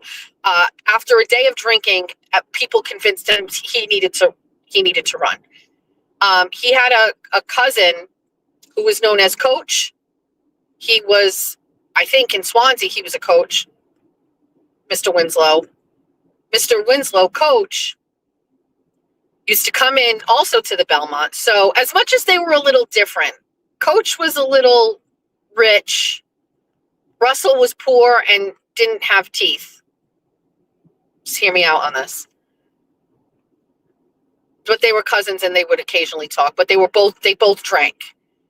Coach Winslow would come into the Belmont Club and he never sat, ever. He stood on the side of the bar where the bartender would come in and out, and he would just stand there, and he would bring his golden retriever, or 2 golden retrievers, but he would bring his golden retriever in, and we would let the golden retriever come in, and the golden retriever would lay at his feet, and he would ask me to occasionally feed the golden ice cubes. And the dog just sat there and never did a thing. And if you don't know, I know I always talk about the Belmont Club. Belmont Club is one of the oldest bars in Massachusetts. If I'm correct, the first bar to get a liquor license after Prohibition. It is in an old historic building in Fall River across from the PAL. It has been a bar owned by the Brennans for 3 generations now. I met Mr. Brennan and Mrs. Brennan when I worked there in 1998. Their daughter Priscilla, and then she has a son Jack, or John, or Jack. There's a lot of lore with the Belmont Club. I can't get into that right now because it's Monday at 9:30, but there is a lot of fucking shit I should tell you about the Belmont, but it just has a lot of history. There's a lot. I have so many I could do a whole day of just Belmont Club stories, but I was very fortunate to bartend there, which was a very exclusive thing. But of course, your girl, of course. It's where I met my baby daddy. That's where I met Ron. He owned the bar across the street, and he would come over there to have a drink, and the rest is history. Anyway, so back to the casino. So I am walking towards the escalator, and I see this man sitting on a bench. Without seeing his face, I 100% knew it was Russell Winslow. So Russell Winslow, sweetest guy in the world. When Russell was feeling saucy, he would always come over and he'd say, "Make me the happiest man in the world and just come marry me, and I'll take good care of you." And by take good care of me, that would not be the case. But he was always such a sweetheart, and I always had a soft spot for Russ. Back when Newport Highlight was open, Russell Winslow used to, now he doesn't drive. I don't know if this is by choice or from court mechanisms, but he doesn't drive. He would take the bus to Newport Highlight, and he would do the racing, horse racing. And Highlight used to have like an area where these guys would set up camp all day, and they would just bet on horses all day. And they had these little cubicles, and they'd sit, and he was a fixture there. He was there all the time. Fast forward to when Tiverton Casino opened. My dad, Russell, Billy Martin, and Cookie Mello, 4 legends. Anytime I wanted to fucking see the old timers, I just go right over to Tiverton. It was right after COVID. They would all be there. And it's my comfort situation to see these guys. Now, my dad has passed away. Billy Martin passed away last year. Cookie Mello is still going. I bet if I walked into fucking Tiverton right now, Cookie Mello would be sitting there with a fucking stack. And they took out the seats at Tiverton, so Russell doesn't go on anymore. So now he drives, or he gets on a bus and he goes to Lincoln. Sorry, you're lost. I'm talking about these old timer gamblers. So I'm walking to the escalator, and I see Russell Winslow, and I stop and I go, "Russ Winslow," and he lifts up his head and he's like, "Jessica," and he used my maiden name. And I was like, "I'm married now, Russell." And he's like, "I know, but still." He gave me a big hug. I sat down on the side of him. I was like, what's going on? I never see you anymore. He's like, "Oh, Tiverton got rid of the seat, so I just come up here and I get a ride with my friends." And there was a couple there, and I introduced myself, and they, pick them up and they take them up there or whatever. And so we chit chat about the olden days and my dad and Billy Martin. And finally the couple's ready to go. And I was like, well, you should take my number. And, next time you're here, stupid statement, next time you're here, because he's there every fucking day. Next time you're here, call me. And if I'm here, I'll buy you dinner or something like that. Or just I'd hang out with them in the fucking simulcast room. I'll fucking hang with him. I used to hang with him all the time. I'll buy him food. So we exchange numbers and we leave. Fast forward to yesterday morning. 9 a.m. My phone rings and it's Russell Winslow. And I'm going, oh shit. I was like, do I fucking answer this? And I'm going, obviously I'm not at the casino. So I'm like, I'll fucking answer it. So I'm like, Russ? And he's like, hey, how's it going? And I was like, good. How are you? He's like, good. He's like, what are you doing? I was like, I just got up. He's like, oh, you want to pick me up and take me to the casino? And I'm like, oh shit. I was like, I can't today, Russ. He's like, oh, you want to go now and we'll be back in a little while? I was like, number one, Russell, it would never be a little while. Number one. Number two, it's the Lord's Day. Number three, it's Julia's birthday today. And so we cannot go today. He's like, I don't have a ride up there today. And I said, Russell, I didn't give you my phone number so I can be your chauffeur to the horse racing simulcasting. I did not give you my phone number for this reason. If you're going to haunt me with rides to the casino, we're not doing this. He's like, no, I didn't know if you were going up there with your husband or is your husband around or blah, blah, blah. And I was like, Russell, I'm not picking you up and bringing you to the casino. But I suspect that my phone will ring and he will just be asking me to drive him to the casino. And I said, and Russell, even if I picked you up, I'm not driving out to Lincoln. That's crazy. You want to go to Tiverton? What am I going to do at Tiverton? There's nowhere to sit. I'm not. I was like, hey, Russell, I'm not. So again, no good deed goes unpunished. Here I am, just like, next time you're around, let me buy fun. Now I'm going to be a casino Uber for my dad's old friend, Russell Winslow. Love that for me.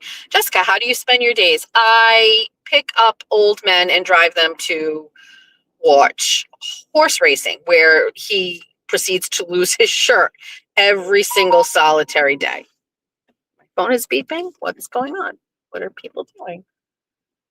But now there's nowhere to hide. Would you ever say?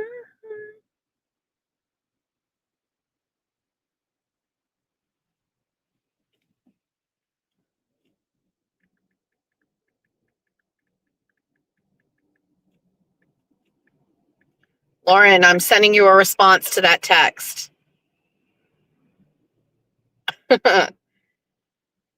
All right. So look at this, Fall River. This woman is pushing a baby in a baby carriage in the middle of the street because the sidewalks still aren't shoveled. What an embarrassment, Paul Coogan. On to the next.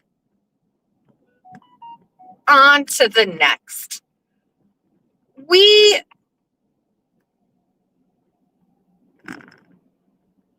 have received multiple items delivered to my home. Oh, wait. Before we even get to that, Georgia worked last night. You want it? Oh, Turtle Boys Pond. Who could you be? Are you Young Black Economist? Are you 5150? Are you Jen Allman? Are you MLP? Who are you?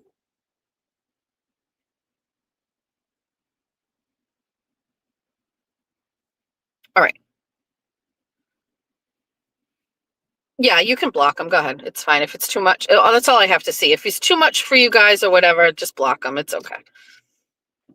Make them at least have to go and start a new account. You can block. Cyber Chick, can you get rid of Turtle Boy Pond? The besties have had it. So Georgia worked yesterday. Now I'm imitating myself. I should be doing an impression of Jimmy. Do any of you guys watch Traders? Anybody in the chat watch Traders? Do you watch Traders? Has anybody watched Traders? This is why I love Traders. Anyway, so Georgia worked yesterday. Now, you all heard, hopefully, about the debacle the other night on my late night spaces. If you haven't had a chance to listen to it, I'll do a very quick version of this story. Georgia went to work. I was covering the Kelsey Fitzsimmons hearing. I didn't get her off to work. I didn't pack her snack, all this stuff. Poor child gets chewed out by one of these young girls. They end up telling her she can leave early at 11:20, 40 minutes before I come and pick her up. And my poor child has no phone because her phone died. And she says she doesn't understand why, because she had 50% phone died. And my beautiful, sweet, soft child sits in the restaurant waiting for my truck to pull up, and she's looking out the window and she sees a truck that she thinks is me, and she goes out only to realize it is not me. The door locks behind her because it's 11:20 and the restaurant is closed, and she is forced to stand outside in the freezing cold for 15 minutes until an employee happens to walk by and she banged on the window to be let in. This is devastating. She was hungry, she was cold, she just wanted her mommy, and I wasn't there to get her until obviously midnight, blah, blah, blah, blah. So yesterday, we are giving her all of the tools she needs for success. I braid her hair. She prefers her hair being braided. We try to French braid. She doesn't like it. It's a ponytail in a braid. Everything's fine. I make her a snack, but she says she doesn't need it because she's only working 5 to 10. Great. She says she's all set, blah, blah, blah, blah, blah. I'm like, today is going to be a great shift. Everything is going to be great. Also, Sundays are not busy. She works Thursday, Friday, Sunday. Thursdays and Fridays are slamming. Sundays are much more quiet. So she says the pace is better. So Sweet Potato goes to work. Everything seems fine. About a half hour before her shift is over, she texted me and she said, I didn't bring my wallet because I'm not sure if it would be secure. Can you Venmo me money? I will just use contactless to buy my food. And I said, of course. So I sent Sweet Potato $20. And now I'm happy because if you can remember, she didn't want to ask for money because ask for food, because even though they tell her, she didn't want to be like, is now a good time for me to, you know what I mean? She didn't want to do it. So her saying she was going to even order her food was a great step. I'm loving, she's advocating for herself. Great. I send her the money. Great. Being responsible with her wallet. Great. I go to pick her up. I'm early just in case Princess Sweet Potato gets sent out early. And, I'm a little chatty. There's a guy on the side of me. I can tell he's waiting for his kid. So I roll down my window. Guy's smoking a butt. Is it 10 o'clock at night? Yeah. And I'm like, you waiting for your kid too? And he's like, yeah, my daughter. And I was like, oh, yeah, mine too. How old? 16. Permit. Yeah, just talk. When she start? A month ago. Oh, me too. Shooting the shit, everything. Just because I'm chatty. I'm a chatty person. I don't want to be on my phone. I want to talk to people. Doesn't matter if you're in your car on the side of me. No one is safe. So Georgia comes out and I'm like, where's your food? And she's like, they don't take contactless. You can't pay contactless. And I went, are you fucking kidding me? And she goes, no, can you just go through the drive-thru and order it? And I was like, I didn't bring my wallet. I just Venmo'd you. I didn't think I needed to bring cash. So she's like, no. And I was like, son of a bitch, Georgia. And so now it's 10 o'clock. It's Sunday night. We're starting our week. And I was like, God damn it. I was like, fuck it. Let's go back to the house. We're going to get, you run in, you get my wallet. We'll drive back. She goes, no, it's all right. And I said, Georgia. And she goes, the manager offered to give me food and I could pay him back. And she's like, but I didn't want to do that. I didn't want to owe him money. And I was like, Georgia. So I was like, okay, so you said no to him, but you're not going to say no to me. So I drive back home. I send her in the house. She gets my wallet. We drive all the way fucking back to Sonic. And we go through the drive-thru. We get through the drive-thru and we get to the window and the girl goes, Georgia, why didn't you just let us give you food? And she's like, no, it's okay. She's like, well, I'll give you your discount. She gets 50% off. I was like, well, I appreciate that. Thank you. And, the whole thing, now she doesn't work again until Thursday, but I'm going to ask Sky Daddy if we could please manifest the first shift with no issues, please. Can we just get this? Can we get one shift under our belts, please? Thank you. Who's confused? About what? What are you confused about? You know what you're going to be confused about? I'm going to leave you here because I'm about to go into fucking Trop Smoothie and get myself an acai bowl. You stay here. I'll be right back.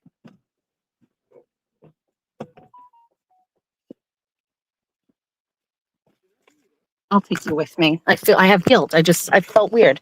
I literally felt like I shouldn't leave them there.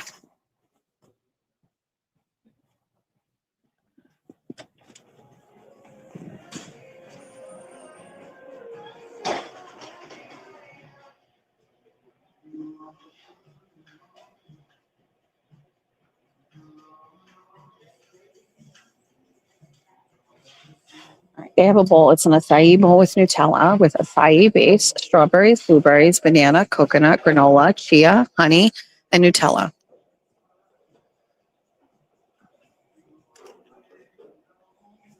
No, I took you in. I can't leave you. Can't leave you alone. Morning. How are you? Good. Can I do the acai with Nutella bowl? Can you do no blueberries on that one for me? That's it. Jessica.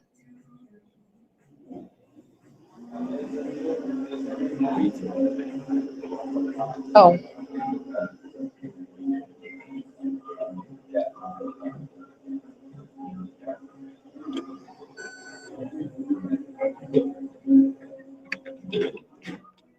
All set? Thank you. No thanks. Oh yeah, I'll take the receipt. Thank you. I forgot. I could probably write that off. Okay. How are we doing? Everybody good? We're not going to eat here. All right.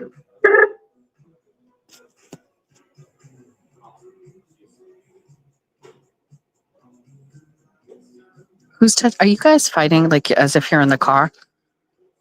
I brought you in with me. No, this bowl was only. Oh, I saw those pliables. Are they in Dartmouth? Where is that place?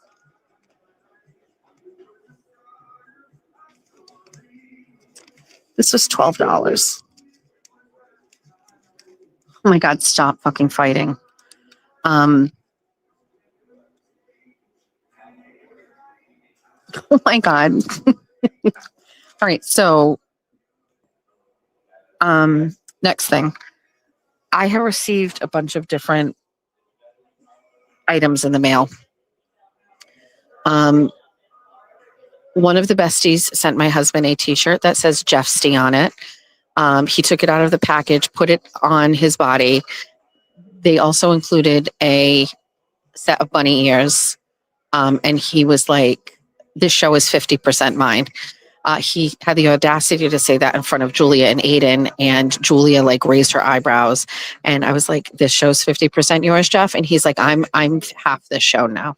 And I was like, no, you're not. I built this show brick by brick. And he is essentially now saying that he is as equal of an important part of the show as I am, and I blame myself for that. Because I was like, this will be great. Like, Jeff is fun, you know, blah, blah, blah, blah, blah. It's fine. If at any point in time I want to stop that from happening, I will. Do not put his Venmo in there. Don't do it. He is becoming a little bit of a diva. Yes, Lauren. Also, one of the besties literally heard me at midnight talking about Georgia getting locked out of the building because her phone was dead, and sent a battery pack. Showed up less than 12 hours later on my doorstep. You guys aren't even giving me a chance to parent. You're basically like, in real time, you're going, this bitch isn't doing her job, and sent my daughter a battery pack, which Georgia immediately said, how did she say it? It was like, yo, like, your fans are crazy or something like that. And I was like, I know. She said, thank you. And then went upstairs and got under the blanket that another bestie gave her that says, you deserve a hug. I got a puppet, which I will show you. Oh, a bunch of orders just came in. Oh boy. Those are probably like online or DoorDash. Anyway, a puppet that is a bunny, but when you squeeze the bunny's head, it turns into an evil bunny. I got a bunch of things, so I'm going to show them all and show and tell on Wednesday. But when I went to cover Kelsey's hearing, Romy, I don't know if she's in the chat, but Romy was there. And I was on my drive home, and I was probably talking about it. And I was like, Romy is unbelievably stylish. She's tall and she was stylish, and she had on this amazing camel colored wool coat. If you were listening, you heard me talk about it, and a great bag with this great fucking strap. On Saturday, I came home from Georgia getting her nails done, and there was a fucking package, and it was the goddamn fucking bag. And I really couldn't even believe it. Number one, I feel like I can't talk about things anymore because the haters are going to say anytime Jessica wants something, she's going to talk about it. And then one of her followers is going to send it to her. And so it's like a scam. So now I can't talk about things because all I did was compliment you, and you sent one to my home, which I showed Mima, and Mima was like, I like it very much. Like, you can't have it. It has 2 straps. Wait till you see it. It's beautiful.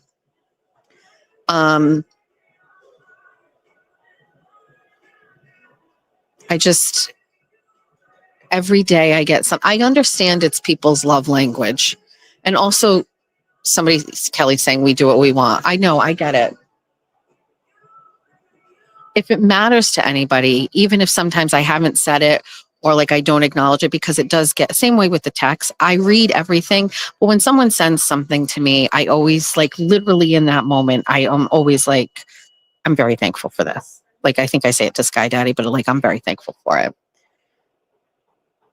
Some people are jealous. It is going to be in full effect when I'm on vacation.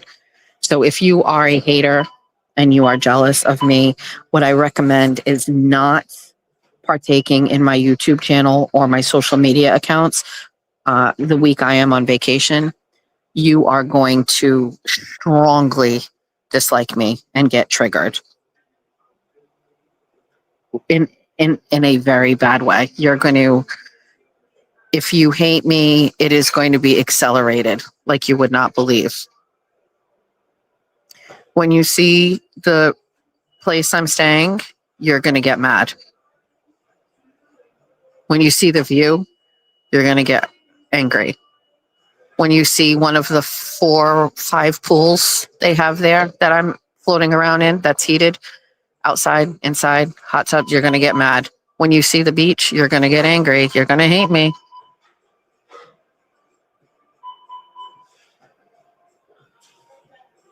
When you see all of the things, when you see me on my dolphin cruise, you're going to just be like, this bitch. When you see me taking a boat to go see the Blue Angels, you're going to get mad. Morning.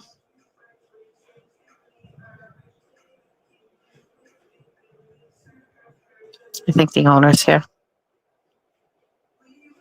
He's looking around at things. Or maybe he's the manager.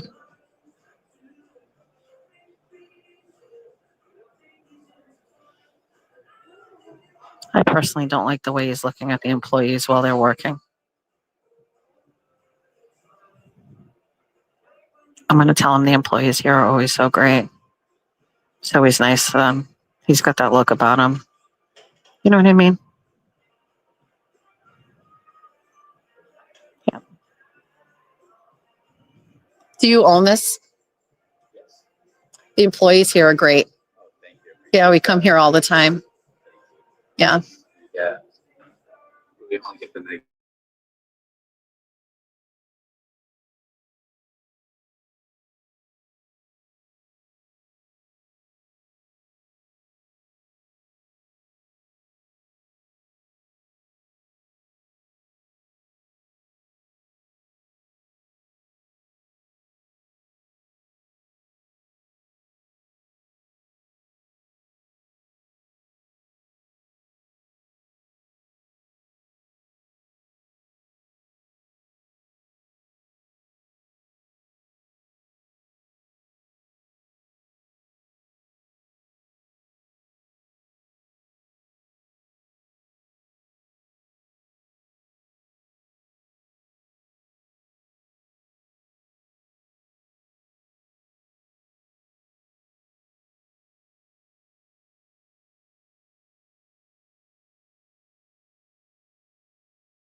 All right. Sorry. We were having a conversation with.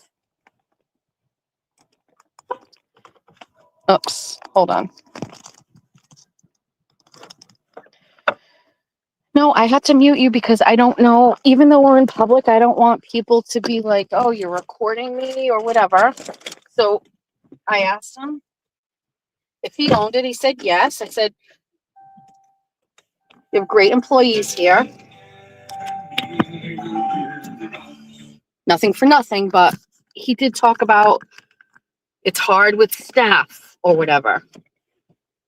I could tell he seems critical. I'm just going to tell you something right now. You got young kids here working for fucking minimum wage, obviously not in school full time, right? Because it's fucking 10 o'clock in the morning.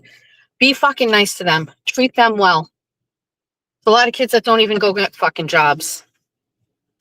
So I was just kind of laying that out for him. and talking about that. And then we were talking about the product. And then he mentioned pliables. Is that how you say it? Pliables? Pliables. I just realized I look like absolute shit with no bra, hadn't brushed my teeth, and here I am talking to this guy. He owns the one in Dartmouth too. And I talked about how when my daughter, Julia, was really into it, we used to go and the drive-thru was a fucking pain in the ass because you'd wait a half hour. And he was like, oh, I know. So he owns two. Anyway, his name is Will. Acai bowl secured. Secured. Murder. Secured. All right. Anyway, thank you for wonderful prezzies. I will gather them all. They're all over the place. And we will show them. But Romy sending me that bag had to be the funniest thing because I felt like I just mentioned it in passing and then it showed up. And then the the battery pack for Georgia, it was like, I mentioned it. I mean, I would eventually would have got it for her. I mean, next time I went to Walmart, I would have grabbed one, but I basically have a whole other village of people, you know, like Hillary Clinton, it takes a village, raising my family with me and caring for my children.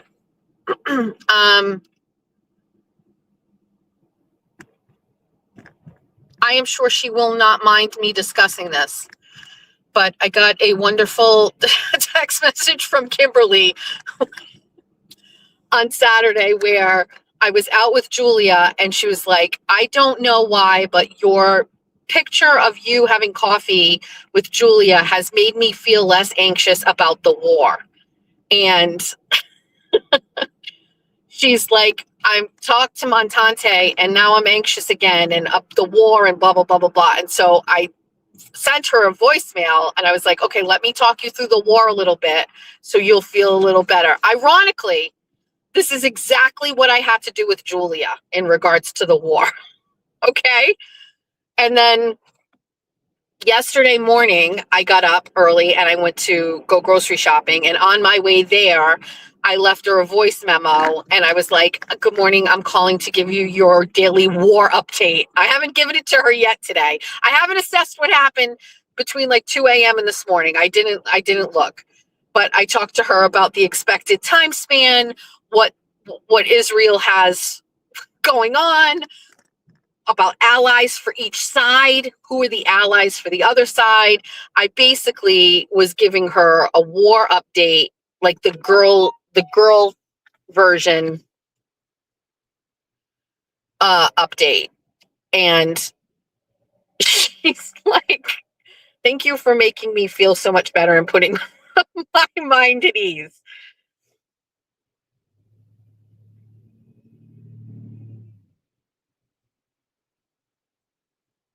I don't have a war update this morning. Do you want me to, and listen, there's going to be people who are saying I'm an idiot and I don't know what I'm talking about. I don't care. Unfortunately for you, many of the things relating to this are open to interpretation. Would you like me to play the war update from yesterday? I can give you yesterday's war update. It's the best I can do. I did talk to her. She said she's built for comfort and that if we have to go into lockdown over things, that she's worried. And I was like, well, we'll need a nurse at the commune at a minimum.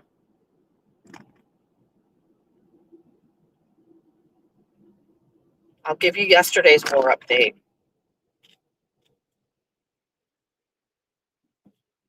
Good morning. I wanted to give you your wartime update on some things that I think you might find bring you comfort. Legal analysts are expecting that this campaign in Iran is only going to take a couple of weeks, 2-3 weeks. First things first, the United States is very well stocked. I just want to say, just so you know, Trump has assessed this now at 4 weeks, but this was yesterday morning. So what do you want from me? With supplies and weaponry. Number one, we won't need to move anything from anywhere else beyond 3 weeks. So they're good with that. Number two, we have allies. France may assist with like air assistance in this because they want to showboat and it's like very minimal, like it'll make them look good and it is of little cost to them. So they may help, right? And Great Britain may help a little bit with like air and air defense and things like that. But like for the most part, the only people that are going to be doing this are Israel and the United States. Nobody needs to step in. It should also make you feel good that on the other side, Iran has two very good allies in China and Russia. And nobody expects that China and Russia are going to step in to this and assist them. They will, same thing, talk about it. We're there, our allies. But I believe Putin has already stated that he's looking for a peaceful end to what has happened. But just remember, Putin and Trump are friendly. So there's that. I just want to start you off with that. All right, that's how I started it off. It's pretty basic. Now, did we have things that happened between yesterday and today? Maybe. Sure. This was yesterday morning. I might not even continue. People are going to just. This was yesterday.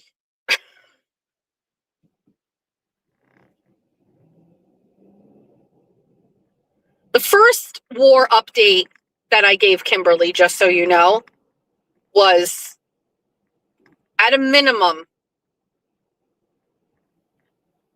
there is of no doubt that Trump, well, okay, I'll just keep playing it. It's fine. Also noteworthy is that Iran has almost no like real military in regards to like air, naval, anything like that. It's non-existent. They do have what you've been seeing is missiles and drones, and they have been making their way to Dubai. Israel has tremendous capabilities to stop those things, but they are slightly depleted from what was happening last year, right, in Gaza. So they're not like fully stocked, I guess is the best way to say it. So while Iran doesn't have like huge capabilities, Israel is also kind of like not at its peak of supplies, so to speak. So that's why you're seeing some dramatic video of like them hitting areas with bombs and things, because Israel is probably making a decision like where to cover things. You know what I mean? Like where are we going to cover, because we have to be strategic on where we spend our supplies, kind of thing. Listening to myself talk, I'm not so sure about that, but at the time I felt like I was being accurate. How am I supposed to know? It just sounded a couple of targets have been hit in Israel, and so I think like they've got to pick and choose, right? I'm sorry if this is like uncultured. This is just my take based on reading and listening to news and things like that. Maybe I'm wrong. Don't come here for fucking like real, like sophisticated wartime conversations. This is the ghetto version. It is really as basic as like wartime shit. You know what I mean? But also, what I was basically saying is like, it does come down to things like supplies and equipment and use and where you like it. Oh my God, cars swerving behind me under the tunnel. Princess Diana. Okay. Oh, if you haven't noticed, many people, especially here in the United States, are celebrating this. There's no protests. If there are protests, they're paid protesters from the left that are organizing to try to distract and make it seem like, you know, Trump is a warmonger, but he's not. He understands that this is a path to peace for them. Don't get me wrong. Trump definitely must have vested interests in Iran from other things, but more than that, Trump wants the ego part of it satisfied, which is he's the only president that has been willing in the past, 2 generations to fucking knock Iran down and be like, stop being fucking assholes, so to speak. So that's what he gets out of it. I stand by that statement. There's definitely an attractiveness to this for Trump where he definitely enjoys what, he's doing and what he did in Venezuela. I mean, it's been a pretty crazy 2026, but so I stand by that. I like Trump, but I still feel that there's definitely an ego part in play here. Don't hate on me. Lastly, because of many of the celebratory, standouts and flag carrying things in the United States, I suspect you don't have to worry about any type of stateside retaliation. Also, what I meant was I believe you're going to see the majority of people coming out and celebrating that as opposed to Black Lives Matter riots, right? There's still obviously threats. Keep in mind, those are things that get monitored. So the CIA and intelligence are monitoring those chats, monitoring activity. And so if anything like that were to happen, I think that they would be very much aware of it. There are people focused on the actual war part of it, but there are intelligence people that are very focused on the people who are here in the United States that could be attacking us here stateside, and I have no confidence that would happen. So basically, my Sunday morning report to you is that you can sleep very comfortably. Everything is okay. Trump should win the Nobel Peace Prize after this. It will be unstable in Iran. There will be people that will come in and try to take it over, but it's very similar to what he did in Venezuela. He took out the head of it, and everything will be okay. Okay, so everything's going to be fine. If anything changes, I will let you know. In regards to what I'm rationing, I'm not rationing anything. We're still flying by the seat of our pants. I'm on my way into Walmart right now. Okay, have a wonderful Sunday. All right, that was my Sunday War Room update with Kimberly. She responded that this could be a segment that we do together where Kimberly is worried about her children, and when she hears war, she is worried about war. Is a bomb going to fall from the sky? Does she have to worry about that? I have lived in that era, and so I try to put her mind at ease. Do I still worry? Of course. Did I sleep with Fox News on last night? No, I slept with CNN because they are doomsday people, and I would prefer the worst case scenarios. That's it. I'm not smart. I'm not a political science major. I'm not the young black economist. I know nothing. That is what I have absorbed from my news consumption. I also will not debate you on any of those things because I'm not confident in those things. I don't know. Now, my husband is a different story.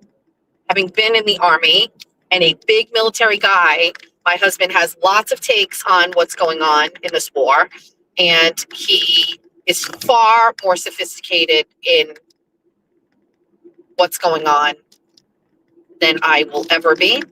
He also has a much better grasp of the Middle East, and I couldn't pick out some of these countries on the map, just so you know. Now, again, things are changing, so who knows what's happening? I don't know. I don't know what's happening. I'll tell you what. Getting the Ayatollah in a matter of fucking 24 hours is crazy shit. Capturing the fucking Venezuelan president dictator in fucking 24 hours overnight is crazy shit.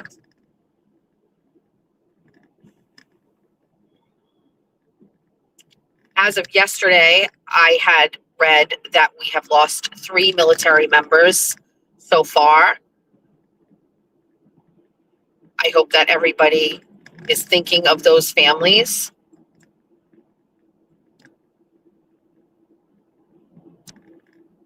Kane, is your son going to get drafted? I have a son. Is my son going to get drafted for this? No. 4 today, so one more. I'd be interested in, I would like to know how or when or what happened. Do we know the circumstances? So no, I don't believe my son will get drafted. I don't believe Kane's son will get drafted.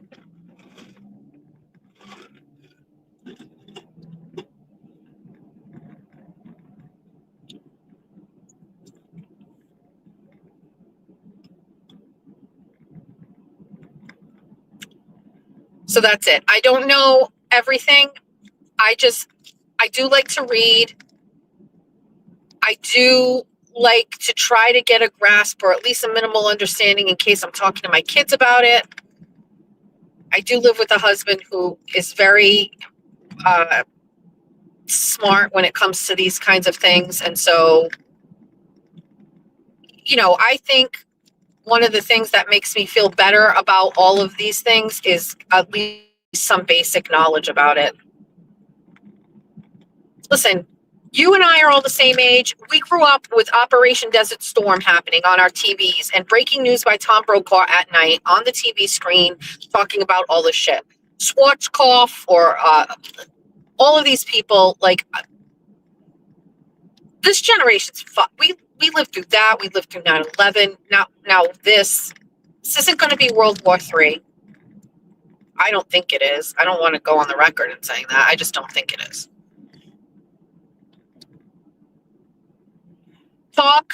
Follow some of the Persian social media influencers. As much as like that sounds crazy, get on Instagram and start looking for some of these Persian social media influencers and listen to them talk about what Iran was like prior to this, and look at their videos and look at their testimony. And I think essentially no liberal white woman from Massachusetts should be dictating to anybody about this over, a Persian who can talk to you about this themselves, about their family or whatever. Like, go to those people first. Don't take somebody who's rooted in, listen, I'm going to tell you something right now. I don't love that we're doing this. I really don't.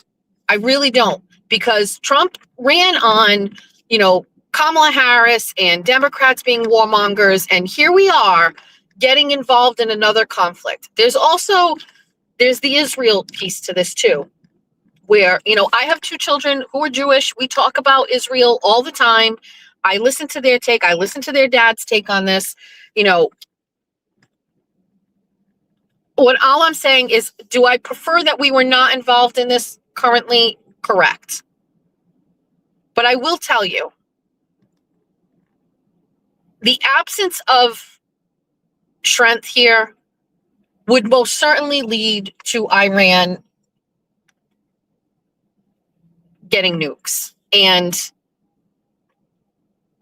it's the right thing. It sucks, but it's the right thing. And to be quite honest with you, Obama funded it. Okay? And nobody fucking said shit. So do I wish that we weren't doing it? Sure. Who fucking wants to deal with this? But at the second time, good reminder of what our fucking military is. Good fucking reminder of what we've got. Show me what my money pays for. Show the fucking world what we have. Show them we're the best. Remind them. We just came off of 4 years of a pussy administration. I'm very happy that we've got a president that has balls and strength and will sit there and tell you what the fuck we've got and what we're going to fucking do. And don't do this or we're going to do this. So we're here because of previous administrations.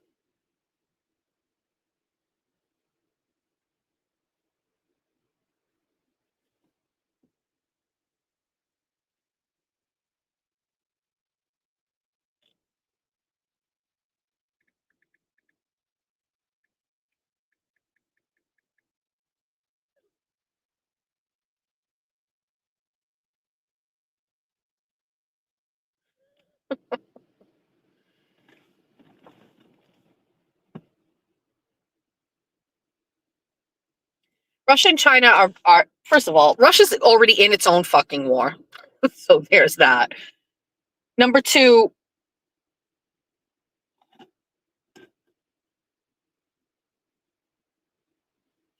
I don't know. I from what I read, I just can't see this being an opportunity for them to get involved. Why they would. Exactly. Like, can you get Ukraine? Can you get Ukraine back? You want to take them back, please? And by the way, if you hear me talk shit about that, I just want to let you know that for 4 years, I had to deal with fucking raging liberals in every fucking community in this state showing their Ukrainian fucking flags everywhere. And the Biden administration funding a fucking stupid ass fucking war. I had to read documents about Hunter Biden doing business with these fucking people and doing deals with these people so he could get crack money by using his father as the fucking fight. I'm all fucking set with Ukraine. Okay? Not my monkeys, not my circus, as Georgia would say.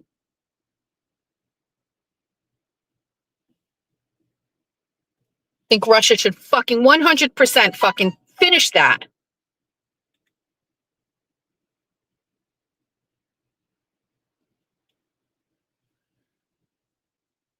People waving the Ukrainian flags. I swear to God, you still got that fucking, who's that? Jamie Eldridge, these fucking, these political fucking people in fucking this state wearing their Ukrainian flags. Get your Iranian flag pins out. Do you not stand in support with the Persians who have been afflicted for 47 years? What do you mean? Get your pins out. You know what? Yesterday when I went to the grocery store, I wore my new USA sweatshirt because I can't wait until vacation. And so I wore it. And there was a guy walking down the aisle opposite of me, coming towards me. And he was like, love that fucking sweatshirt. And I was like, let's fucking go. You know what I'd rather be? I'd rather be the strength in this situation than when we were in fucking getting our buildings fucking taken down. Well, we can't talk about 9/11 because I have a whole new perspective on that. Anyway, it's Monday. We're not going there. It's 10:22. It's Monday. Good morning to everybody who does not like me, who lasted this long. You have been with me for 3 hours today, absorbing all of my words, thoughts, feelings, stories, memories, and content. And I was worried about Building 7.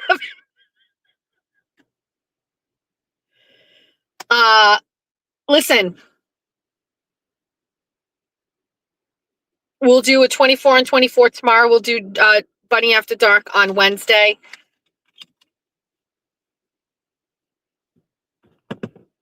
Wait, what? Guys, just know I got dumped because of Kane being on Jessica's show. What? What does that mean? Somebody that you were dating doesn't like Kane?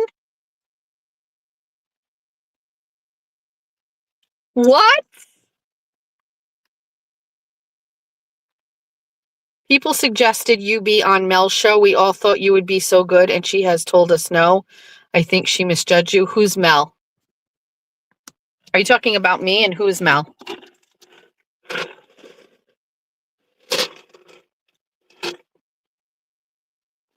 I would like more information about the breakup. Unless you want to save it for Bunny After Dark and come on Wednesday and talk about it.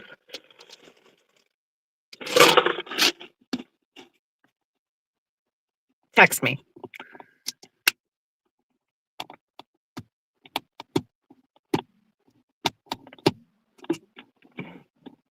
She picked us over.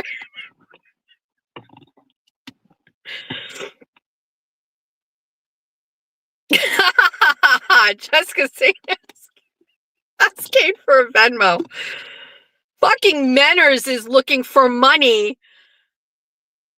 Menners is looking for money to fund him coming to the United States from Australia to go to the Laconia thing with Kirk Minahan. And I think it is the fucking craziest shit I've ever seen.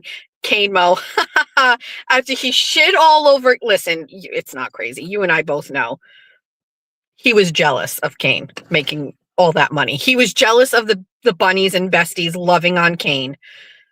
Menners put Kane in our laps. He passed over coming on my show or me going on his show. He thought he was better and bigger than me. He threw me Kane as a bone and was like, yeah, here, you go on Kane's show. And it turned out to be the best collab of all time. And he got super jealous of the views.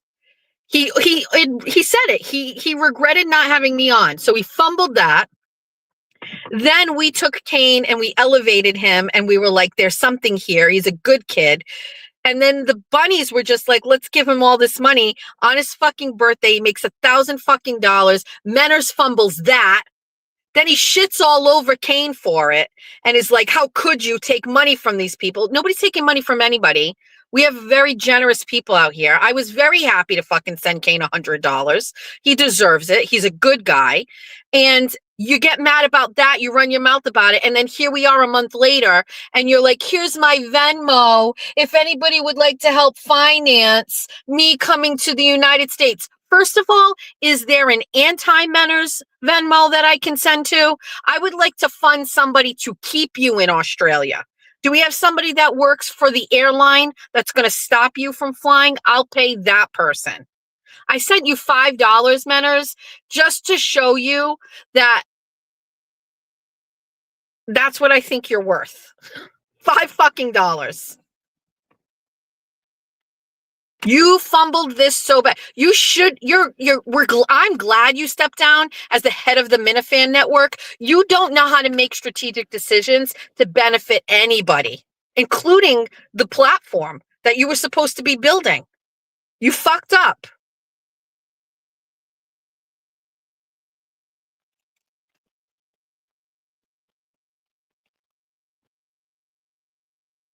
I hope you don't come here. I hope you don't get to come here.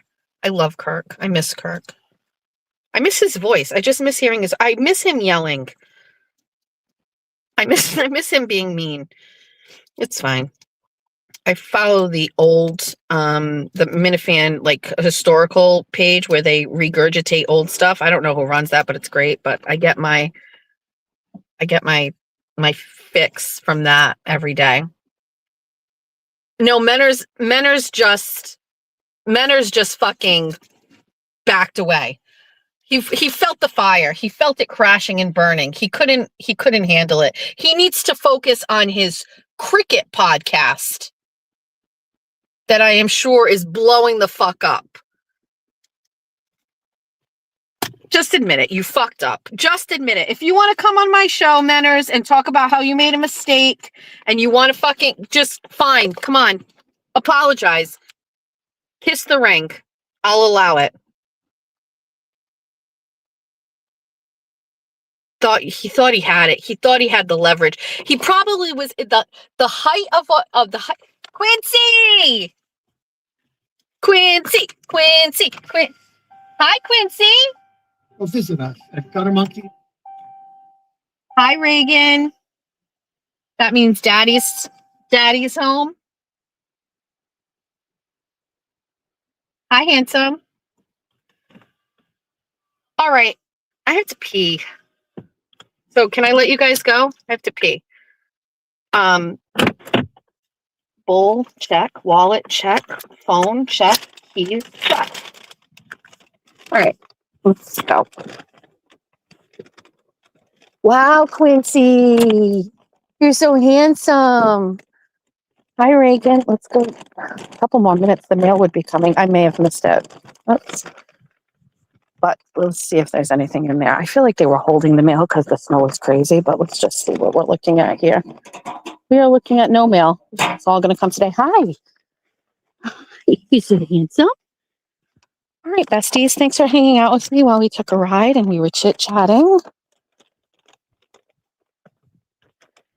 We have to go check our war updates. We have to check out 5150 updates. We got a lot of things to do. Bye. Oh, I have an ending video now. Goodbye. It's all your favorite Jess Machado songs on one CD. Wake up in the morning feeling like P. Diddy. Grab my glasses, I'm out the door. I'm gonna hit this city before I leave. Brush my teeth, say goodbye to Jack. When I leave for Bunny After Dark, I'm not coming back. It's all the hits you've always loved in one place. Just so everyone knows, it's alright because I got Jeff his new guitar. And that's okay, cause my family is the best thing for me. Whether you're singing in the car by yourself or hanging out with your besties, there's a song for everybody. How much is that coffee at Society? Last week it was 50 cents less. How much is that coffee at Society? I don't care if this causes a mess. Recruiting seagulls, dishing about politics, or just straight up gossiping, this is the CD for you. One low price of $19.99. The chat I can't see. I'm driving and the sun's in my eyes. I love 24 on 24. I said I'm getting all the views. Sorry, Brian and Crawford. I told you before. Don't fuck with me. I'm a Fall River whore. Don't fuck with this Fall River whore. All songs, all decades, all moods, all Jess. I got a new life, you'd hardly recognize me. I'm so glad that Kayla Churchill and Jen Altman are not in my life. I don't care about all of my stupid haters. That is right. Eat my asshole. I saw the sign. It opened up my eyes. I saw the sign.